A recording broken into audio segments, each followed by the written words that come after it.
2023 में बिहार बोर्ड से मैट्रिक की परीक्षा देने वाले हैं, तो आज का क्लास आप सभी के लिए फिर से रामबाण साबित होने वाला है, क्योंकि आज के क्लास में आपको ऐसा क्वेश्चन बताया जाएगा जो आपके सीधे परीक्षा में पूछ दिया जाएगा, क्योंकि वह समय वह घड़ी आ चुकी है आपको वह क्वेश्चन वह फाइनल रिवीजन करा देने की, जिससे कि आपको परीक्षा में किसी भी प्रकार की दिक्कत न हो। आपको एक ही क्लास में आपको सभी सब्जेक्ट का रिवीजन कराया जा रहा है और यह फाइनल रिवीजन क्लास है जो आपके सीधे परीक्षा में पूछ दिया जाएगा। अगर आप इस क्लास को नहीं देखेंगे, नहीं समझेंगे, तो फिर आपको दिक्कत हो जाएगी। हमें पूरी उम्मीद है कि आप वीडियो को लाइक कर दिए हैं, चैनल को सब्सक्राइब कर दिए हैं और पूरे बिहार में इस वीडियो को फैला दिए हैं। आपको बता दें कि इसके पहले हमने एक क्लास ले लिया है आपके लिए और यह दूसरा क्लास है और इसका भी पीडीएफ आपको हम दे देंगे। उसका भी पीडीएफ अगर आपको नहीं मिला है वो भी हम आपको बता देते हैं कि वह पीडीएफ कैसे मिलेगा, नोट्स कैसे मिलेगा, क्योंकि अगर आप अभी तक कुछ भी नहीं पढ़े हैं फिर भी आपको दिक्कत हो रहा है, तो जो आपको हम फाइनल रिवीजन करा रहे हैं और यही सभी क्वेश्चन आपको पूछा जाएगा, बस आप इतना रिवीजन जरूर कर लीजिए, वो ऑब्जेक्टिव हो या फिर सब्जेक्टिव हो। इसमें तो आपको ऑब्जेक्टिव का क्लास चलेगा और फिर आपको सब्जेक्टिव भी क्लास मिल जाएगा। इसलिए चैनल को सब्सक्राइब कर लीजिए, वीडियो को लाइक और चैनल को सब्सक्राइब करके दोस्तों में शेयर कर दीजिए, सबके साथ शेयर कर दीजिए, पूरे बिहार में फैला दीजिए। आइए क्लास की शुरुआत करते हैं और देखते हैं कि क्वेश्चन क्या कह रहा है। अगर इन सभी प्रश्नों का उत्तर पहले से आपको पता होगा तो आप लोग जवाब जरूर दीजिएगा, जिससे कि आपका रिवीजन हो जाए और एक सब्जेक्ट में 25 क्वेश्चन कर करके आपको बताया जा रहा है, ताकि सभी आपका सब्जेक्ट जो है आपको कवर हो सके, सभी इस सब्जेक्ट का रिवीजन आपको हो सके। यहां पे आपको पांचों सब्जेक्ट का रिवीजन कराया जाएगा। आपको 25 क्वेश्चन करके मैथ का 25 क्वेश्चन बताएंगे, फिर साइंस का 25, फिर सोशल साइंस का 25, फिर संस्कृत का 25 और आपका हिंदी का 25। इस तरीके से आपका बहुत सारा क्वेश्चन याद हो जाएगा और आपको वही सभी क्वेश्चन बताया जा रहा है जो आपके सीधे परीक्षा में पूछा जाए। चलिए, हमें उम्मीद है कि आप लोग वीडियो को लाइक और चैनल को सब्सक्राइब करके दोस्तों में शेयर कर दिए हैं। सबसे पहला क्वेश्चन आपके स्क्रीन पे आ चुका है, आप लोग इसका जवाब दीजिए। और यह क्वेश्चन बहुत ही बढ़िया क्वेश्चन है, क्योंकि यह 2021 में यह क्वेश्चन को पूछ दिया गया था बिहार बोर्ड के द्वारा।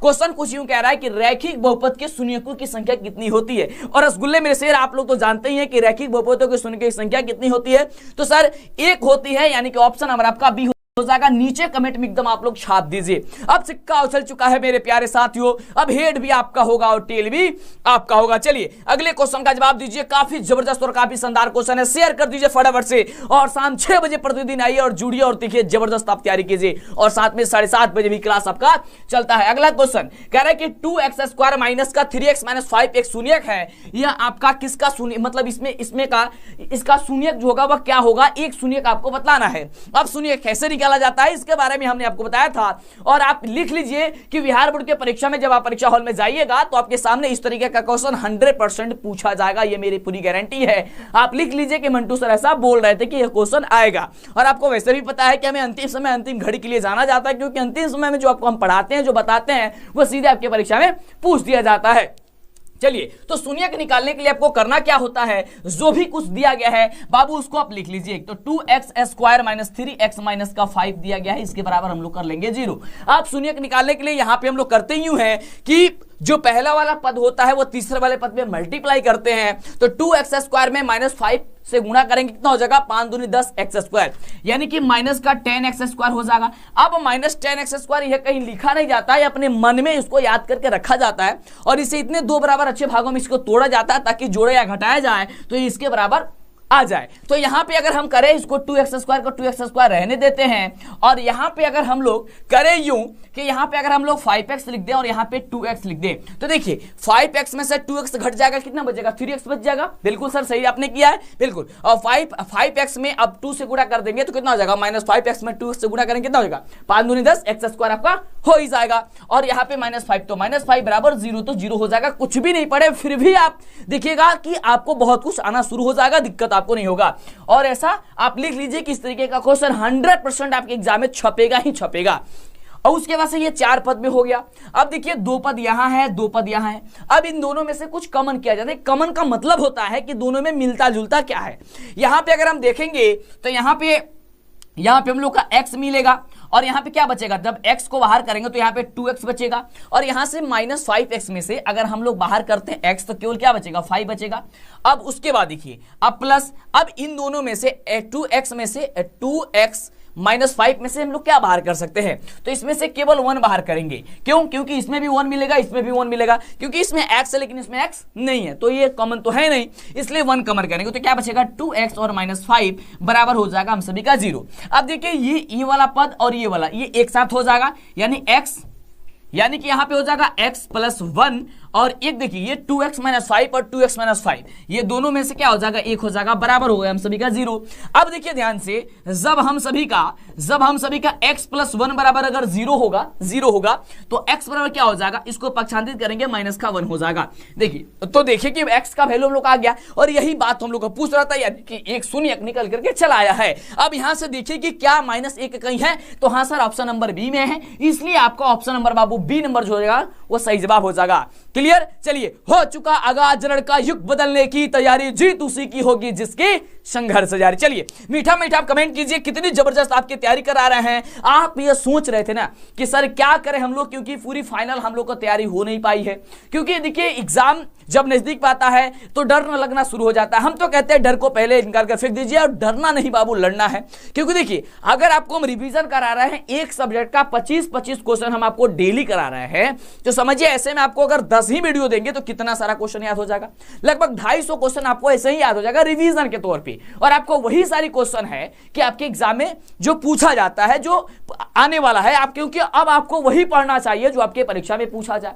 क्लियर, तो आपको वही सारे क्वेश्चन को बताया जा रहा है, जैसे कि देख रहे हैं कि आपको यह भी बता दिया जा रहा है कि ये क्वेश्चन कब कब पूछा गया आपके एग्जाम में। क्लियर, चलिए अगला क्वेश्चन कह रहा है कि बहुपद 6x² माइनस का 11x प्लस 3 के शून्यकों का योग क्या होगा। अब देखो बाबू, ये कहीं लिख लो कि मंटू सर डीएलएस वाले सर बोल रहे थे कि 101% गारंटी है कि यह क्वेश्चन आएगा, मतलब कि इस तरीके का क्वेश्चन 100% आएगा। यहां पे कह रहे कि शून्यकों का योगफल आपको बता रहा है। सबसे पहले देखो बाबू, अब अगर आप कुछ भी नहीं पढ़े हो तो देखो ये क्या कौन सा बहुपद है, तो द्विघात बहुपद है। द्विघात बहुपद का 2 शून्यक होता है, एक का नाम होता है अल्फा और दूसरा का नाम होता है बीटा, यानी कि इसके जो 2 शून्यक है, एक है अल्फा और एक है बीटा। कह रहा है कि इसका योग यानी कि इसका जोड़, यानी कि अल्फा प्लस बीटा पूछ रहा है, अल्फा बाबू प्लस बीटा पूछ रहा है, तो अल्फा प्लस बीटा बराबर एक सूत्र याद कर लेना, कि -b/a होता है। क्या होता है? -b/a होता है। अगर सूत्र भूल जाते हैं, नहीं याद है, तो मेरा एक बात याद करिए कि यहां पे जो दूसरा वाला पद है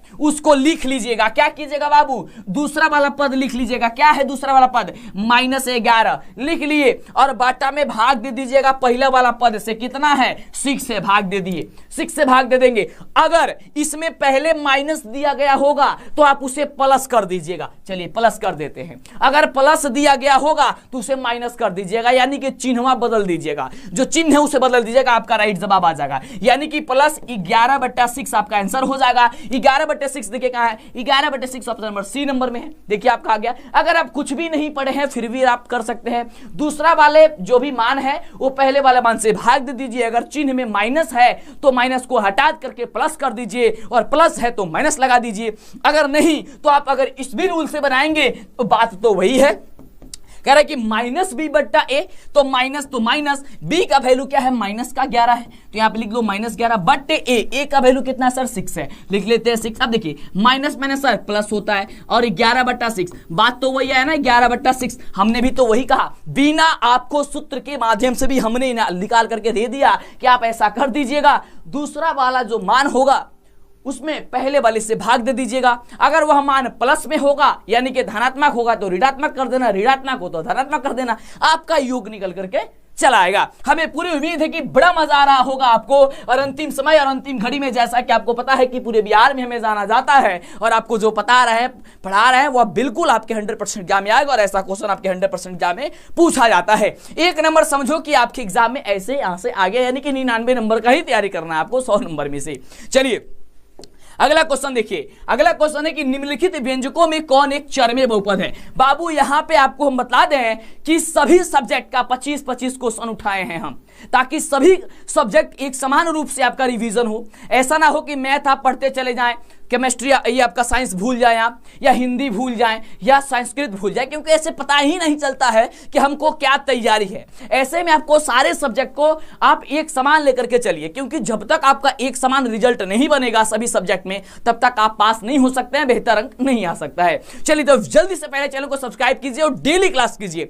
इसका पीडीएफ कैसे मिलेगा आपको हम अंतिम बताते हैं, फिर अंतिम में आपको हम बतला देंगे कि कैसे आपको फ्री में इसका पीडीएफ मिल जाएगा। जल्दी से पहले चैनल को सब्सक्राइब कीजिए, वीडियो को लाइक और चैनल को सब्सक्राइब कर दोस्तों में शेयर करो, जल्दी से करो, पूरे बिहार में फैलाओ। समय बहुत ही कम है, जितना मेहनत आप बच्चों के लिए करोगे, यानी कि अपने फ्रेंड के लिए करोगे, जितना हेल्प करोगे, मां सरस्वती आपकी हेल्प जरूर करेंगी। इसी बात पे वीडियो को लाइक और शेयर हो जाना चाहिए। अगला है कि निम्नलिखित व्यंजकों में कौन एक चर में बहुपद है? बाबू एक चर में बहुपद, यहां पे देखो, यहां पे कह रहा है एक चर में बहुपद कौन है। अब यहां से बहुपद तो हमको पहचानना है, लेकिन एक चर में पहचानना है। यहां से जल्दी कमेंट करो, यहां से आप लोग जो है वो जितना जल्दी हो सकता है उतना जल्दी आप लोग कमेंट कीजिए, फटाफट से कमेंट कीजिए कि इसका जो जवाब होगा बाबू वो क्या हो जाएगा। बहुत बढ़िया।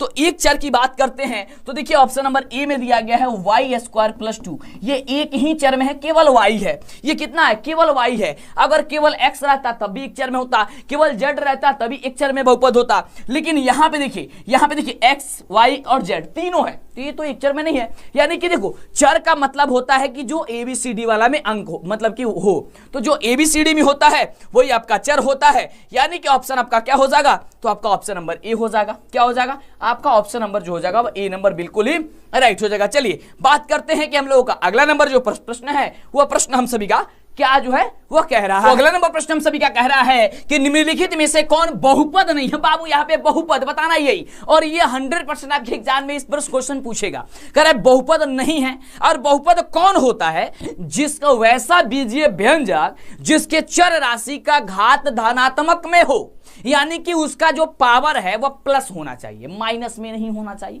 वही आपका जो होता है वह आपका बहुपद होता है। क्लियर? इतना बस बात याद करके रखना, आप बहुपद पहचान लोगे। और लिख लो कहीं कि मंटू सर बोल रहे थे कि बहुपद पहचानने के लिए आपके एग्जाम में 101% है कि छप गया है क्वेश्चन। जैसे जाओगे वैसे ही धमाल मचा के आओगे।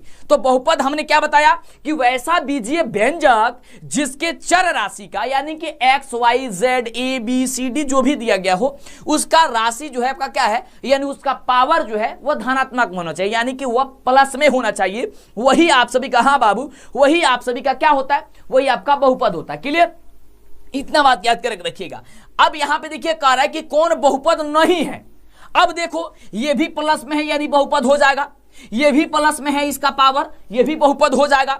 ये भी देखो प्लस में है, यहां पे प्लस में, यहां पे भी ये भी प्लस में है, तो यानी कि ये भी बहुपद हो जाएगा। जब ये तीनों का तीनों बहुपद है तो कह रहा है बहुपद कौन नहीं है। तो देखो यहां पे कह रहा है कि 3√x + x√2, तो बताओ √x है, ये कभी धनात्मक, इसका पावर धनात्मक में होगा? नहीं होगा।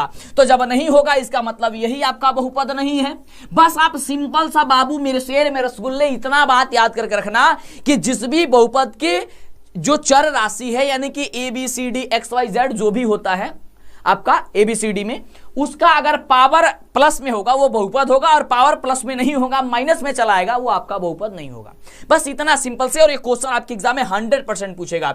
इसी बात पे वीडियो को लाइक कर दीजिए और अपने माता पिता का सम्मान, अपने माता पिता का इज्जत जरूर बचा करके रखिएगा, क्योंकि आपके हाथों में अब है। वो कितने मेहनत से, कितनी गरीबी में आपको पढ़ाते हैं, आपको समझाते हैं कि बाबू ऐसा गलती मत कीजिएगा। और देखिए जब आप रिजल्ट अब लेके कितनी खुशी होगी, कितनी खुशी होगी कि कुछ कहा नहीं जैसा। आपको तो खुशी होगी ही, लेकिन सबसे ज्यादा खुशी आपकी माता पिता की होगी और हम जैसे पढ़ाने वाले टीचर की होगी, क्योंकि हम लोग का बस वही चीज है, आप रिजल्ट लाइएगा, हम लोग प्रसन्न हो जाएंगे, खुश हो जाएंगे। और मेरी तो लालसा है इस वर्ष कि अगर मेरे बच्चे अगर टॉप करते हैं तो मैं खुद उनसे मिलने जाऊंगा, उनको आगे तक की पढ़ाई के लिए मैं खुद उनको बताऊंगा, सजेशन करूंगा कैसे उनको क्या कुछ करना है और कैसे वो जबरदस्त अपने भविष्य में कर सकते हैं। फिलहाल अभी हम लोग का एग्जाम है और एग्जाम में हम देखते हैं, मतलब ये एग्जाम है उसकी तैयारी कर रहे हैं। आइए करते हैं और देखते हैं क्वेश्चन क्या कह रहा है। अगला क्वेश्चन का जवाब दीजिएगा, कमेंट रुकना नहीं चाहिए। फाइनल रिवीजन क्लास है,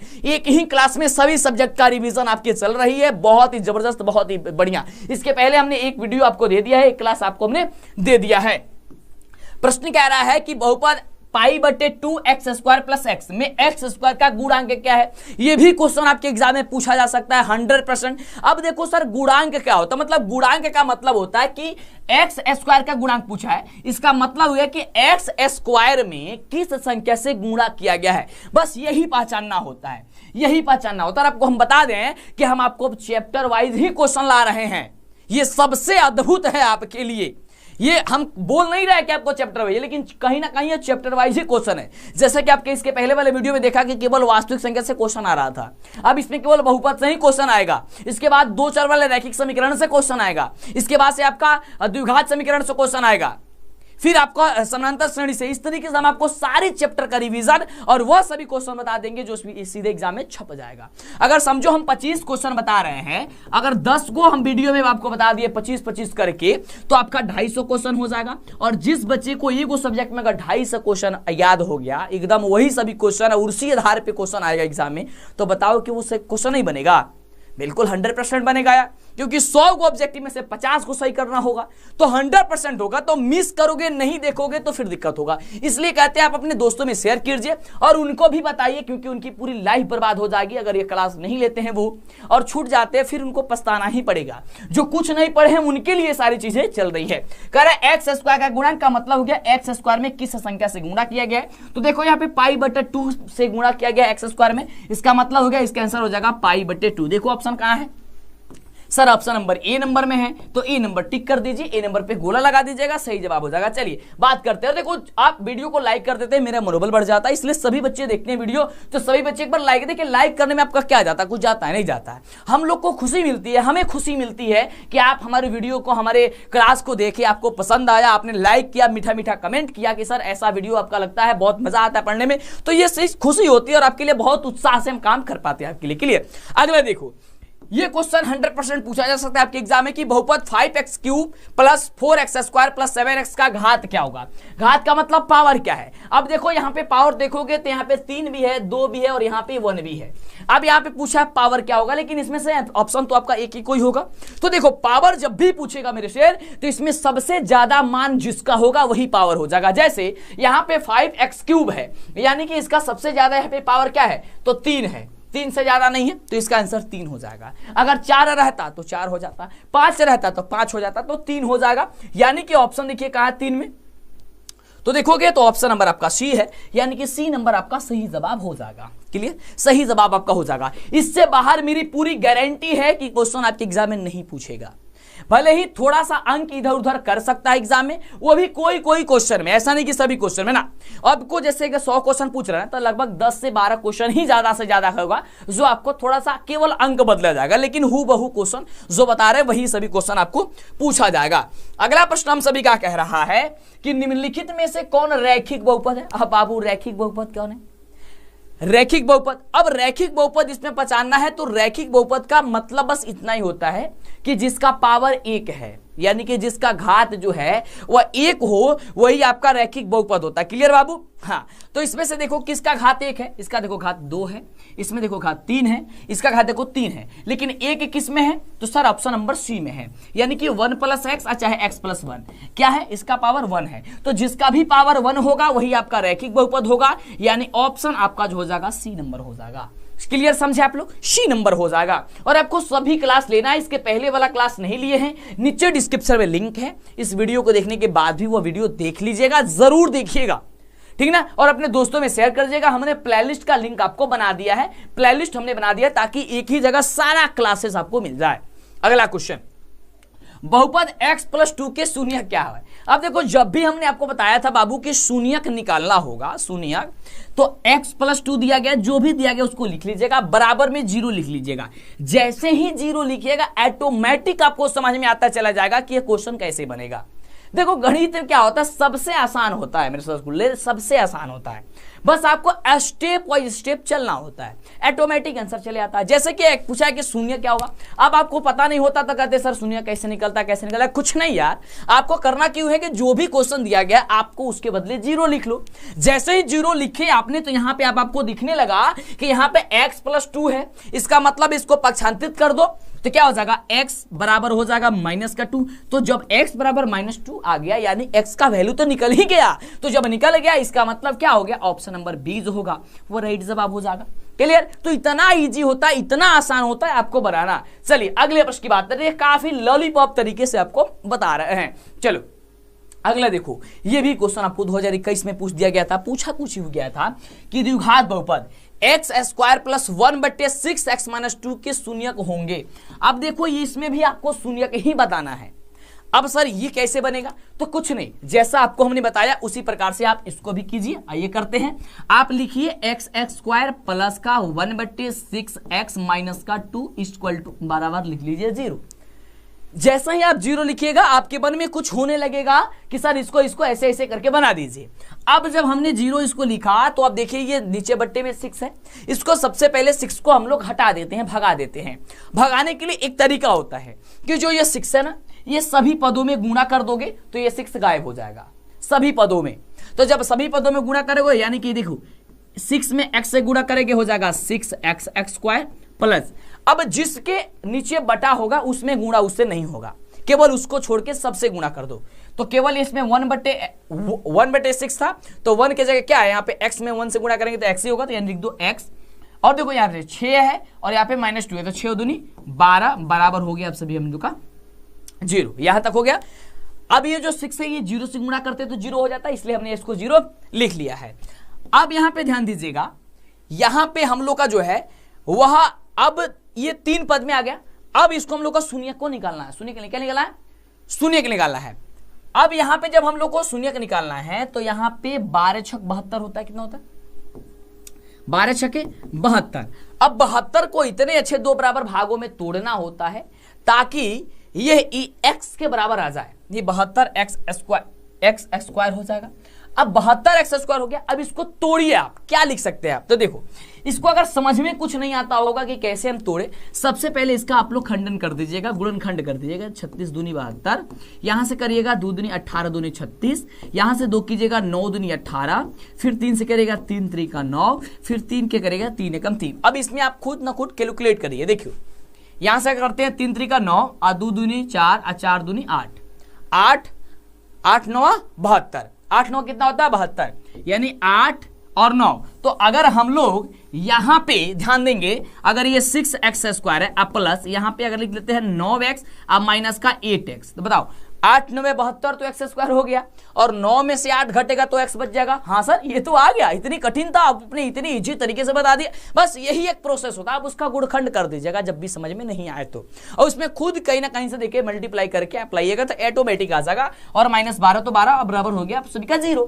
क्लियर हो गया? अब चलिए अब यहां पे कह रहा है कि 6x square plus 9x minus 8x minus 12 बराबर 0 हो गया।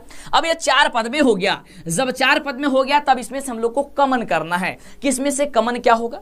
तो देखो 6x स्क्वायर में यहाँ पे 9x है, इसमें से कमन क्या होगा? तो सर इसमें से 3 कमन हो सकता है, यानी कि 3x कमन हो सकता है। तो लिखो 3x कमन करोगे तो यहाँ पे बचेगा 2x, क्योंकि 2x में 3x से गुणा करेंगे क्या हो जाएगा 6x स्क्वायर, 3 दूनी 6 और x में x करेंगे x स्क्वायर प्लस यहाँ पे 9x में से 3x कमन हो गया तो बचेगा क्या? तो 3 3 9 केवल बचेगा यहाँ पे 3 माइनस।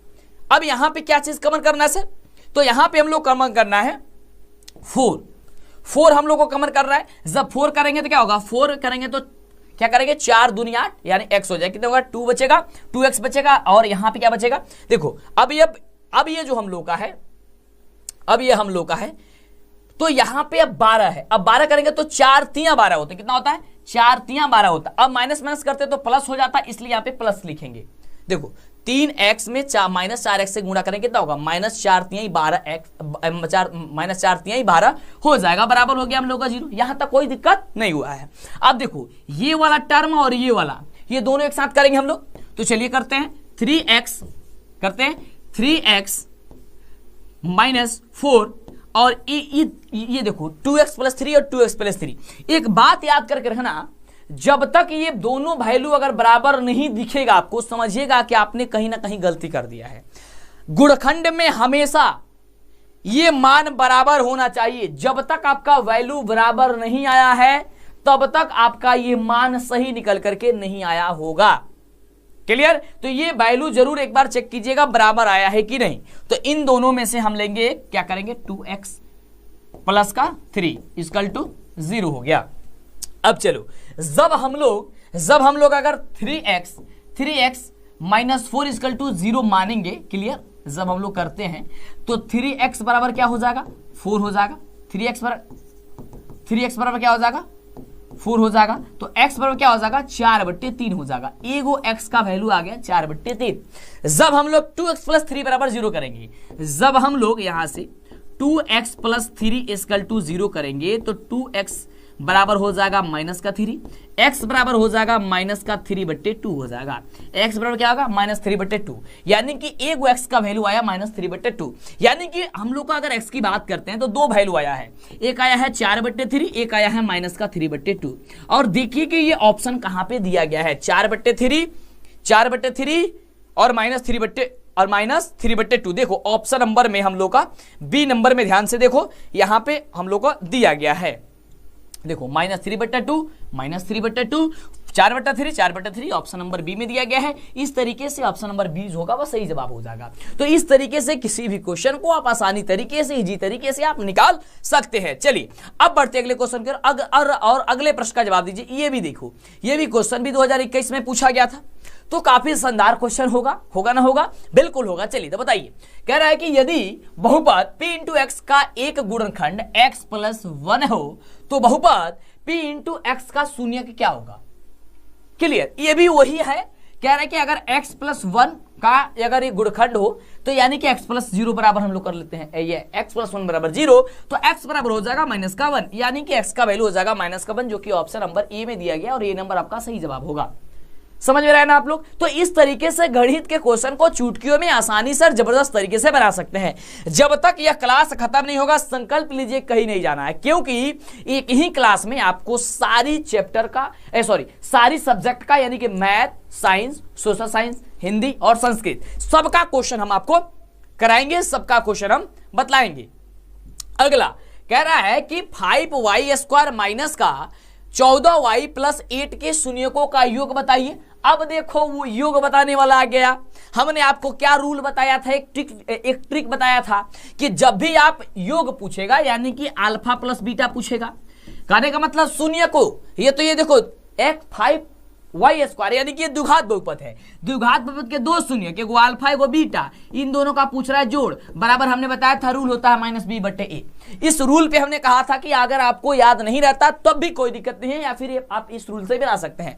अगर रूल आपको याद नहीं है, आपको क्या करना है, ये बीच वाला वैल्यू है उसको लिख लेना है। कितना है, -14y है, यानी कि b का वैल्यू यहाँ पे यानी कि माइनस का 14 हो जाएगा, बटा पहले वाला मान है उसे भाग दे दीजिए, कितना है 5 है, भाग दे देंगे 5 से। अगर ये संख्या माइनस में होगा तो इसे प्लस कर दीजिएगा, प्लस हमने कर दिया 14/5। अब ये 14/5 आपका आंसर निकल कर चला आया है और यही आपका आंसर आ जाएगा 14/5, ऑप्शन नंबर सी हो जाएगा। क्लियर, कुछ नहीं करना है, जब भी आपको शून्यकों का योग बोलेगा तो आपको क्या करना है, दूसरा पद लेना है और दूसरा पद में से पहला पद को भाग दे देना है। अगर वह संख्या माइनस में होगा तो प्लस कर दीजिएगा, प्लस में होगा तो माइनस लगा दीजिएगा। अगर एक जगह क्या पूछता है, योग की जगह गुणनफल पूछता है, यानी कि अल्फा इंटू बीटा पूछता है, क्या पूछता है, अल्फा इंटू बीटा, उसका सूत्र होता है c/a। अब अगर यह सूत्र भूल गए हैं आप तो इसका गुणनफल पूछेगा तो करना यूं है कि तीसरा पद में से पहला पद को भाग दे देना है। तीसरा पद 8 है और पहला पद 5 है, तो अगर गुणनफल पूछता तो 8/5 हो जाता, लेकिन इसमें आपको प्लस माइनस करने की जरूरत नहीं होती है, जैसा है वैसे ही रहेगा, केवल योगफल में प्लस और माइनस को चिन्ह बदलना पड़ता है। क्लियर, इस बात को समझे आप लोग। चलिए अगले हम प्रश्न की बात करते हैं और अगला प्रश्न देखते हैं। अगला प्रश्न क्या है, ये देखो, बड़ा ही बढ़िया क्वेश्चन है कि बहुपद x² माइनस का 11x के शून्य के क्या होगा। हमने आपको क्या बताया, जब भी शून्य के ज्ञात करना हो, ना सोचना है ना समझना है, आपको डायरेक्ट जो दिया गया है आप उसके बराबर 0 लिख देना है। तो x² माइनस 11 बराबर 0, x बराबर बाबू क्या हो जाएगा, x² बराबर हो जाएगा हम लोग का 11, और x बराबर क्या हो जाएगा, जब ये 11 हो गया तो ये x² है, यानी x² को खत्म करेंगे ये रूट में जाएगा, रूट का हो जाएगा 11। अब हमने आपको बताया था कि जब भी रूट में कोई वैल्यू आता है वह प्लस और माइनस दोनों में होता है, यानी कि x बराबर हो जाएगा, एक हो जाएगा प्लस रूट 11 और एक हो जाएगा माइनस का रूट 11। क्लियर, क्या हो जाएगा, एक हो जाएगा प्लस रूट 11, एक हो जाएगा माइनस रूट 11। तो प्लस रूट 11 माइनस रूट 11 कहां पे दिया गया सर, आइए हम बात करते हैं और ये चेक करते हैं। तो ये ऑप्शन नंबर हम लोगों का कहां दिया गया, ऑप्शन नंबर डी में दिया गया है। देखो यहां पे एक प्लस रूट 11 है, एक माइनस रूट 11 है, यही आपका ऑप्शन डी नंबर जो होगा वह सही जवाब होगा।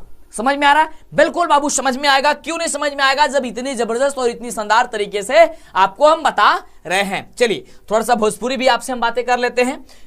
अगर कोनो भी प्रकार के दिक्कत हो रहल बाटे तो नीचे कमेंट खाली बाटे, कमेंट कर दिहल कर लोगी, ताकि हमरा समझ में आवे कि कहाँ दिक्कत होता। और हमरा तो ऐसा लाग रहल बाटे कि जो हम बता रहल बानी उबे पढ़े में बहुत ही मजा आ रहल बाटे। और तू लोग एकदम यही तरीका से क्लास में जुड़े के बाटे डेली, और आप लोग एकदम मतलब मुंह तोड़ जवाब दे रहा है। आपके पड़ोसी बार बार कहते रहता है ना कि आप हमारा हैं, आप घूमते रहते हैं, जो बहुत जलते हैं आप लोगों से, हमको पता है, हर जगह का हाल है। आपके पड़ोसी जो है ना बहुत आपसे जड़ते होंगे, बहुत जलते होंगे वो, कि दिन भर घूमता है, हमारे की तरह घूमता है, ये जीवन में कुछ नहीं कर सकता है। लेकिन अब दिखा डालो कुछ करके, क्योंकि वह समय वह घड़ी आ चुकी है आपको कुछ कर दिखाने की, अपने ही हाथों से, अपने ही कलमों से अपने भविष्य को लिखने की। आप ऐसा मेहनत कीजिए कि एकदम मुंह तोड़ जवाब दीजिए आप लोग। क्लियर? चलिए बात करते हैं अगले प्रश्न की। अगला प्रश्न कह रहा है कि निम्नलिखित में से किस द्विघात बहुपद के शून्यकों का योग 4 तथा -5 है। ये 2021 में क्वेश्चन पूछा गया था। देखो ये क्वेश्चन को घुमाया है, यहां पे शून्यक दे दिया है और पूछ रहा है कि इसमें से कौन ऐसा बहुपद है, इसका योग दिया है। क्या दिया है? निम्नलिखित शून्यकों का योग और गुणनफल। देखो यहां पे अल्फा प्लस बीटा का वैल्यू दिया है 4 और अल्फा इंटू बीटा का वैल्यू दिया है हम सभी का -5। अब पूछ रहा है कि बहुपद बताओ कि कौन सा बहुपद होगा यहां से 4 ऑप्शन से। और लिख लो कि मंटू सर बोल रहे थे, डीएलएस वाले सर बोल रहे थे कि छपेगा क्वेश्चन आपके एग्जाम में, 100% छपेगा इस वर्ष ये क्वेश्चन आपके एग्जाम में। तो मेरा बात याद रखना, जब भी ऐसा क्वेश्चन पूछे और अल्फा प्लस बीटा का वैल्यू दिया गया हो, ध्यान देना अल्फा प्लस बीटा का वैल्यू क्या है सर? 4 दिया गया है। अल्फा इंटू बीटा तो सर -5 दिया है। तो मेरा एक सूत्र याद करना, मेरा एक रूल याद करना, द्विघात बहुपद बाबू, द्विघात बहुपद का यानी द्विघात बहुपद निकालने का सूत्र होता है x² minus alpha plus beta into x plus alpha into beta. कहने का मतलब क्या है? अल्फा प्लस बीटा का वैल्यू रख दीजिए और अल्फा इंटू बीटा का वैल्यू रख दीजिए, अल्फा इंटू बीटा का वैल्यू रख दीजिए, आपका आंसर आ जाएगा। जैसे देखो x² को x² रहने दो, माइनस को माइनस रहने दो, यहाँ पे अल्फा प्लस बीटा का वैल्यू कितना है? 4x plus alpha into beta क्या है? -5 रख दो, -5। अब इसको थोड़ा सा सॉल्व कर दो। x² को x² माइनस में 4 से गुणा करेंगे हो जाएगा -4 और x में गुणा करेंगे हो जाएगा x। और देखो प्लस और माइनस क्या होता है? माइनस हो जाएगा 5। बस यही तो आपका आंसर निकल करके चला आया। और इसी तरीके से बनाना है, 1 नंबर फिर आपका आ गया आपके एग्जाम में। 100% ये क्वेश्चन आएगा, 100 नंबर में 1 नंबर घटा लो फिर से। तो आप समझो कि कितनी जबरदस्त लाजवाब धमाल तरीके से तैयारी हो रही है। ऑप्शन देखो कहां पे ऑप्शन है, तो सर ये ऑप्शन है कहां? तो देखो ऑप्शन नंबर बी में है x² माइनस का 4x माइनस का 5। क्लियर? तो इस तरीके से आपको बखूबी बेहतरीन जबरदस्त और शानदार आपको तैयारी करना है। और अभी तक वीडियो के लाइक नहीं कैले तो जल्दी से पहले वीडियो के लाइक करा, चैनल के सब्सक्राइब कर ला ताकि आगे से वीडियो मिला करे। ठीक बा? चला, और ई जोन क्वेश्चन आइल बाटे स्क्रीन पर, ई क्वेश्चन हम बतला दी कि ई तीसरा चौथा का क्लास में अगर पढ़त होक बना तबे क्वेश्चन ही पढ़ावल गई हुई, तबे क्वेश्चन पढ़ावल गई हुई कि एकर जवाब का होला। निम्न में से कौन सा कथन सही है? सही कौन है? सही यहां से कौन है हमको बताना है। ये ऑप्शन आपको दिया गया है, भाज्य बराबर भाजक गुणे भागफल प्लस शेषफल होता है, आकि भाजक बराबर भाज्य गुणे भागफल प्लस शेषफल होता है, आकि भागफल बराबर भाज्य गुणे भाजक प्लस शेषफल होता है, या फिर इनमें से कोई नहीं। बताओ, आप पढ़े हो a बराबर BQ प्लस R, पढ़े हो ना? तो बताओ यहां से सही जवाब क्या होगा 15 नंबर क्वेश्चन का? बखूबी, बिल्कुल बाबू, क्या बात है, क्या बात है। तो हम सभी जानते हैं कि भाज्य बराबर हम लोगों का होता है, भाज्य बराबर होता है भाजक गुणे भागफल प्लस होता है शेषफल। क्या होता है? शेषफल। ठीक है ना? शेषफल होता है। क्लियर? ये जानते हैं हम लोग भाज्य बराबर, यानी ए को हम लोग भाज्य कहते हैं, बी को हम लोग भाजक कहते हैं, क्यू को हम लोग भागफल कहते हैं और आर को हम लोग शेषफल कहते हैं। यानी ऑप्शन नंबर ए में ही देखो कि भाज्य बराबर भाजक गुणे भागफल प्लस शेषफल होता है। ये तो सबसे चुटके वाला क्वेश्चन था और ये आपने बचपन में पढ़ ही लिया था। चलिए, नहीं पढ़े थे फिर भी आप मिस्टेक हो गया था, कोई दिक्कत नहीं, आप इसे रिविजन कर लीजिए। अगला क्वेश्चन मेरे से आपके स्क्रीन पे कह रहा है कि बहुपद p इंटू एक्स बराबर दिया गया है 3x² प्लस x प्लस 1 को बहुपद g इंटू एक्स बराबर एक्स प्लस 1 से भाग देने पर शेषफल क्या होगा। बस इसका हम लोग का पूछ रहा है। यहां से अगर हम इसको भाग देते हैं बाबू, भाग देते हैं तो इसका शेषफल क्या निकल के आएगा। आइए भाग देते हैं। अब भाग देने का प्रोसेस क्या होता है, आइए यहां पे देखो ध्यान से, कह रहा है क्या चीज कि 3x x square plus x plus 1 है, भाग दे देना है हम लोग को x प्लस 1 से। क्लियर। अब जिस तरीके से आप अंक वाला भाग देते हैं उसी प्रकार से ये चर और अचर का भाग होता है, यानी कि ये एक्स वाई जेड वाला जो दिया गया वैल्यू इसी प्रकार से भाग होता है। बताओ कि इसमें किस संख्या से यहां पे हम लोग भागफल में गुणा करें ताकि इसके या तो बराबर आ जाए, नहीं तो उसको छोटा हो जाना चाहिए। तो अगर हम लोग यहाँ पे 3x से गुणा करते हैं, x में अगर 3x से गुणा करेंगे तो 3x स्क्वायर हो जाएगा। क्लियर। और जब हमने x में गुणा कर दिया तो इसमें तो प्लस 1 भी है ना, तो 1 से भी गुणा करना पड़ेगा, यानी कि 1 में 3 से x से गुणा कीजिए, हो जाएगा हम लोग का 3x। क्लियर। अब हम लोग को भाग में जब ऐसा आ जाता है तो हम लोग को इसको घटाना पड़ता है। क्या करना पड़ता है मेरे सर, इसको घटाना पड़ता है। तो आइए घटाते हैं हम लोग। जब घटाएंगे तो यहाँ पे माइनस और यहाँ पे भी हो जाएगा माइनस, ये तो हम लोग को कट जाएगा क्योंकि एक प्लस 3x स्क्वायर है, यहाँ पे माइनस 3x स्क्वायर है, तो ये कट गया, अब हो गया 0। अब यहाँ पे देखो ये प्लस में और ये माइनस में चला गया, तो एगो प्लस है और एगो 3x माइनस में है, यानी क्या बचेगा, माइनस का बचेगा, यहाँ पे क्या बचेगा, माइनस का 2x बचेगा और प्लस 1 तो प्लस 1 उतार देते हैं हम लोग ऐसे ही। अब बताओ किस संख्या से यहाँ पे हम गुणा करें ताकि ये हम लोग को या तो इसके बराबर हो जाए नहीं तो इससे छोटा हो जाए। भाग में ये होता है ना, या तो बराबर लाना होता है नहीं तो उससे छोटा लाना होता है। तो अगर x में अगर हम -2 से गुणा करते हैं, -2 से केवल -2 से, तो x में -2 से गुणा करेंगे, x में -2 से गुणा करेंगे, क्या होगा, माइनस का 2 हो जाएगा, सॉरी माइनस का 2x हो जाएगा। क्लियर। तो यहाँ पे हम लोग लिख देंगे माइनस का 2x हो जाएगा। ठीक है। क्लियर। अब यहाँ पे तो 1 भी है, तो +1 में -1 से -2 से गुणा करेंगे, +1 में गुणा करेंगे -2 से, हो जाएगा हम सभी का -2। तो यहां लिख लेते हैं -2। क्लियर। अब अट्टा, अब इसको फिर घटाना होता है, तो घटाएंगे तो चिन्ह बदल देते हैं, ये प्लस है तो माइनस कर देंगे और माइनस है तो प्लस कर देंगे, तो माइनस था प्लस कर दिया, फिर यहाँ पे भी माइनस है तो इसको हम लोग कर देंगे प्लस। क्लियर। अब देखो, अब ये प्लस में संख्या हो गया, माइनस में हो गया, ये कट जाएगा।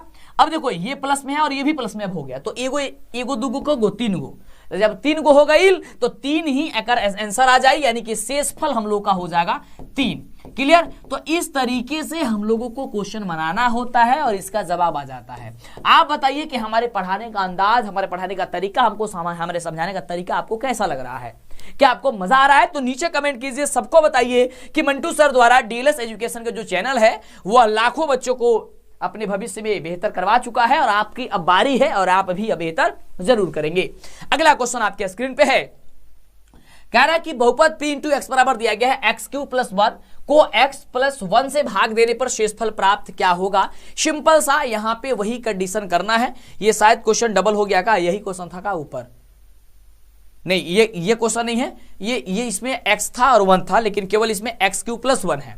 देखो उसी प्रकार से ये भी क्वेश्चन है, उसी प्रकार से हम लोग भाग देंगे, तो x + 1 में भाग देंगे कितना से, x³ + 1 से। यहाँ पे शेषफल ज्ञात करें, बताओ किससे करेंगे, अभी बताया हमने ऊपर, बताया क्या बताओगे, किससे गुणा करोगे, तो सर x² से गुणा कर देंगे। अगर x² से गुणा करेंगे तो x³ आ जाएगा, हमने लिख देते हैं x³। क्लियर। अब जब हम लोग को x³ हो गया, क्यूब हो गया, अब यहाँ पे 1 में हम क्या गुणा करेंगे, किससे, x² से, तो यहाँ पे हो जाएगा हम सभी का क्या चीज, यहाँ पे x³ नहीं लिखे हैं जी, लिखो x³ हो गया, यहाँ पे x³ हो गया, अब प्लस हो जाएगा हम सभी का x² बटा, अब देखो ध्यान से, यहाँ पे हो जाएगा हम लोग का माइनस, यहाँ पे हो जाएगा माइनस। अब देखो ये तो कट जाएगा, अब ये x² का टर्म ऊपर था नहीं, तो केवल माइनस का x² हम लोग यहाँ पे अब लिख देंगे। क्लियर। अब +1 है तो 1 को हम लोग उतार देंगे नीचे, ऐसा ही करते हैं हम लोग का, बिल्कुल। अब इसमें किस संख्या से गुणा करें सर, तो यहां पे सर आप गुणा कर दीजिए माइनस का x से। अगर माइनस का x से गुणा करेंगे तो x में -x से गुणा करेंगे, हो जाएगा -x², और 1 में x से गुणा करेंगे, यहां पे हम लोग हो जाएगा केवल का x बटा। अब देखो कैसे बढ़ता है, देखो दिख रहा था छोटा लेकिन बन रहा है कितना बड़ा बड़ा, है ना। चलो अब ये प्लस हो जाएगा और ये माइनस हो जाएगा, ये इससे कट जाएगा, चिन्ह बदल देते हैं हम लोग घटाते वक्त। अब जब ये -x हो गया तो यहाँ लिख देंगे -x, और ये हम लोग का +1 है तो +1 ऐसे ही हम लोग इसको उतार देंगे फिर से। अब यहाँ पे किस संख्या से गुणा करें सर, तो यहाँ पे सर आप गुणा कर दीजिए केवल -1 से, किससे, -1 से। तो जब -1 से गुणा करेंगे x में -1 से तो हो जाएगा -x, और 1 में -1 से गुणा करेंगे हो जाएगा -1। क्लियर। अब देखो ये प्लस हो जाएगा और ये भी माइनस में तो प्लस हो जाएगा, अभी से x कट जाएगा। अब 1 ऊपर भी प्लस में है और नीचे भी प्लस में, तो एगो एगो का गो दो का हुआ ना, यानी कि शेषफल हम लोग का आ गया 2। कितना आया बाबू? शेषफल हो गया हम लोग का 2। तो यही तो पूछ रहा था। तो इस तरीके से हम लोग को बनाना है। देखो लग रहा था बड़ा छोटा लेकिन बन गया बड़ा बड़ा। छोटा है लेकिन दिखने में छोटा है, लेकिन कहा जाता है कहो देखने में छोटा लगे लेकिन घाव करे गंभीर, वही हाल है इसका। देखो कितना छोटा था, एक्स क्यूब प्लस 1 में भाग देना था एक्स प्लस 1 से, लेकिन भाग देते देते हम लोग को नंबर प्रश्न हम सभी क्या कह रहा है कि एक्स माइनस 1 कमा 4x cube plus 3x square minus 4x plus के गुणनखंड है, तो के का मान बताइए। देखो अब यहां पे कह रहा है कि x माइनस 1 दिया गया है, तो सबसे पहले x माइनस 1 बराबर हम लोग 0 कर लेंगे। ये गुणखंड है, ये गुणखंड है, तो गुणखंड का मतलब होता है 0।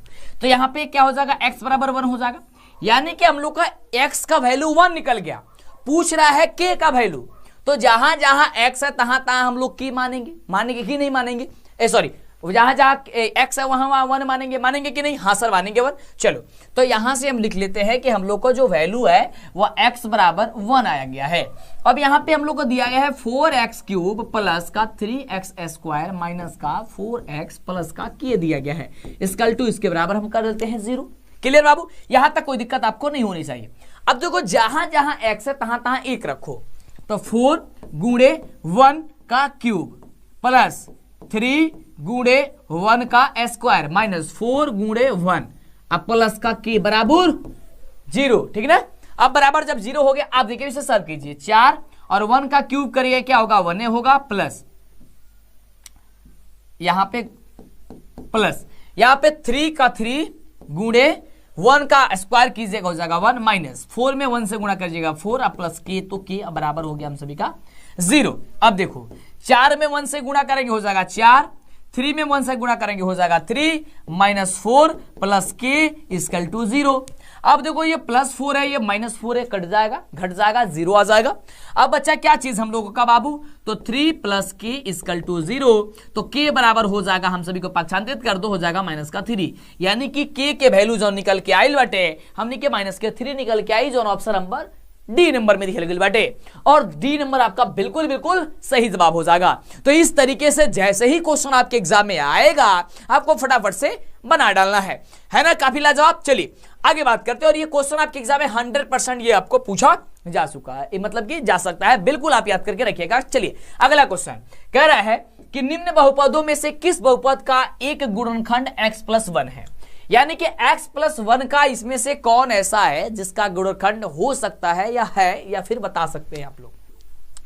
आपके सामने 4 ऑप्शन है, और देखिए हम आपको बार बार कहते हैं आपको ऐसा समझना है कि आप एग्जाम हॉल में बैठे हुए हैं और आपके सामने जिस तरीके से यहां पे क्वेश्चन आ रहा है आपको उसी तरीके से एग्जाम हॉल में क्वेश्चन आएगा। तो ऐसे महसूस करके रखना है कि आप एग्जाम हॉल में हैं और आपको एकदम मतलब बेहतर कर रहे हैं। अब कह रहा है कि निम्न में किस बहुपद का गुणनखंड ये x प्लस 1 होगा, किसका गुणनखंड? अब सबका निकालना होगा तब जांच हो सकता है, या फिर अगर हम लोग बात करें अगर x प्लस 1 है बराबर 0 कर देते हैं तो x बराबर का माइनस का 1 आ जाता है। क्लियर? अगर हम लोग -1 यहां पे सब में रखते हैं और चेक करते हैं कि किसका वैल्यू जो है हम लोग का 0 अगर प्राप्त हो जाए तो शायद हो सकता है कि हम लोग का वो आंसर निकल के चला आए। आइए चेक करते हैं, ऑप्शन नंबर ए की ही जांच करते हैं। तो x बराबर क्या निकल जाएगा? माइनस का 1। अब माइनस का 1 हम लोग सब में भाग रखेंगे, तो माइनस का 1 का क्यूब प्लस यहां पे -1 का स्क्वायर, अब यहां पे प्लस माइनस का 1 और यहां पे प्लस का 1। देखो सब जगह हम जहां जहां x है तहां तहां हमने क्या रख दिया? यहाँ पे 1 रख दिया। 1 का क्यूब करेंगे तो माइनस का 1 बचेगा। क्यों? क्योंकि देखो -1 गुणे -1 गुणे -1, दूगो तो माइनस माइनस प्लस हो जाएगा, फिर एगो में गुणा करेंगे तो फिर माइनस ना आ जाएगा, तो क्या हो जाएगा? माइनस का 1 हो गया, यानी इसलिए हम लोग यहाँ पे लिख देंगे माइनस का 1। अब यहाँ पे माइनस का 1 का स्क्वायर करेंगे तो ये प्लस में बदल जाएगा, ये हो जाएगा हम सभी का प्लस का 1, और यहाँ पे प्लस माइनस माइनस और ये हो जाएगा प्लस का 1। अब देखो एगो ही माइनस में एगो प्लस में कट गया, एगो फिर माइनस में एगो प्लस में कट गया, क्या बचा? 0, सब कट के आ गया 0, तो जब 0 आ गया इसका मतलब हो गया कि यही आपका सही जवाब हो जाएगा, और इसी का गुणनखंड ये x प्लस 1 हो सकता है, किसी और का नहीं हो सकता है। क्लियर? तो इस तरीके से आपको जैसे ही क्वेश्चन आएगा आपको फटाफट से बनाना है और एकदम आपको परीक्षा के खोपड़ी में एकदम आपको तबाही करना है, धमाल मचाना है। चलिए अगला नंबर प्रश्न हम सभी का कह रहा है कि यदि बहुपद एक्स स्क्वायर माइनस के एक्स प्लस 8 के शून्यकों का योग अगर 6 है तो के का मान बताना है। और ये 2021 में क्वेश्चन पूछा गया था और इस क्वेश्चन को देख करके काफी बच्चे कंफ्यूज हो जाएंगे कि ये बनेगा कैसे, क्योंकि काफी आसान है ये। और कैसे बनेगा आइए बताते हैं। और सीधे इस तरीके का एग्जाम में आपको क्वेश्चन पूछा जाएगा और यही देखिए घुमाया जाता है। ये 2021 में पूछा गया था। ये समझाते हैं आपको, देखो ध्यान से। यहाँ पे एक हम लोग का बहुपद दिया है। बहुपद क्या है? तो एक्स स्क्वायर माइनस का के एक्स प्लस 8, ठीक है। करा कि शून्यकों का योग, यानी कि अल्फा प्लस बीटा का वैल्यू दिया है 6। अब हम सभी जानते हैं कि अल्फा प्लस बीटा बराबर होता है माइनस बी बटे ए। तो माइनस बी बटे ए बराबर हम लोगों का दिया गया है 6 दिया गया। क्लियर? यहां तक कोई दिक्कत नहीं सर। अब देखो इसमें से ए का वैल्यू क्या होगा? 1 होगा। बी का वैल्यू हम लोग का सब क्या होगा? माइनस का के होगा। और सी का वैल्यू हम लोग का 8 होगा। यही जानते हैं। अब देखो ध्यान से, अब हम लोग जानते हैं यहां पे माइनस बी बटे, जैसा कि बताया माइनस का बी बटे ए बराबर हो गया हम सभी का, यानी कि alpha plus beta. Alpha plus beta अगर हम यहां से निकालें, अगर इसको देख करके, ये तो हम लोग का 6 दिया गया है, ये क्लियर, इसको मिटाते हैं। ये हम लोग को दिया गया है एक्स अल्फा प्लस बीटा दिया गया है। अगर हम लोग इसको देख करके अगर हम निकालते हैं अल्फा प्लस बीटा, तो ये होता है हम सभी का माइनस बी बटा ए। क्या होता है? माइनस बी बटा ए।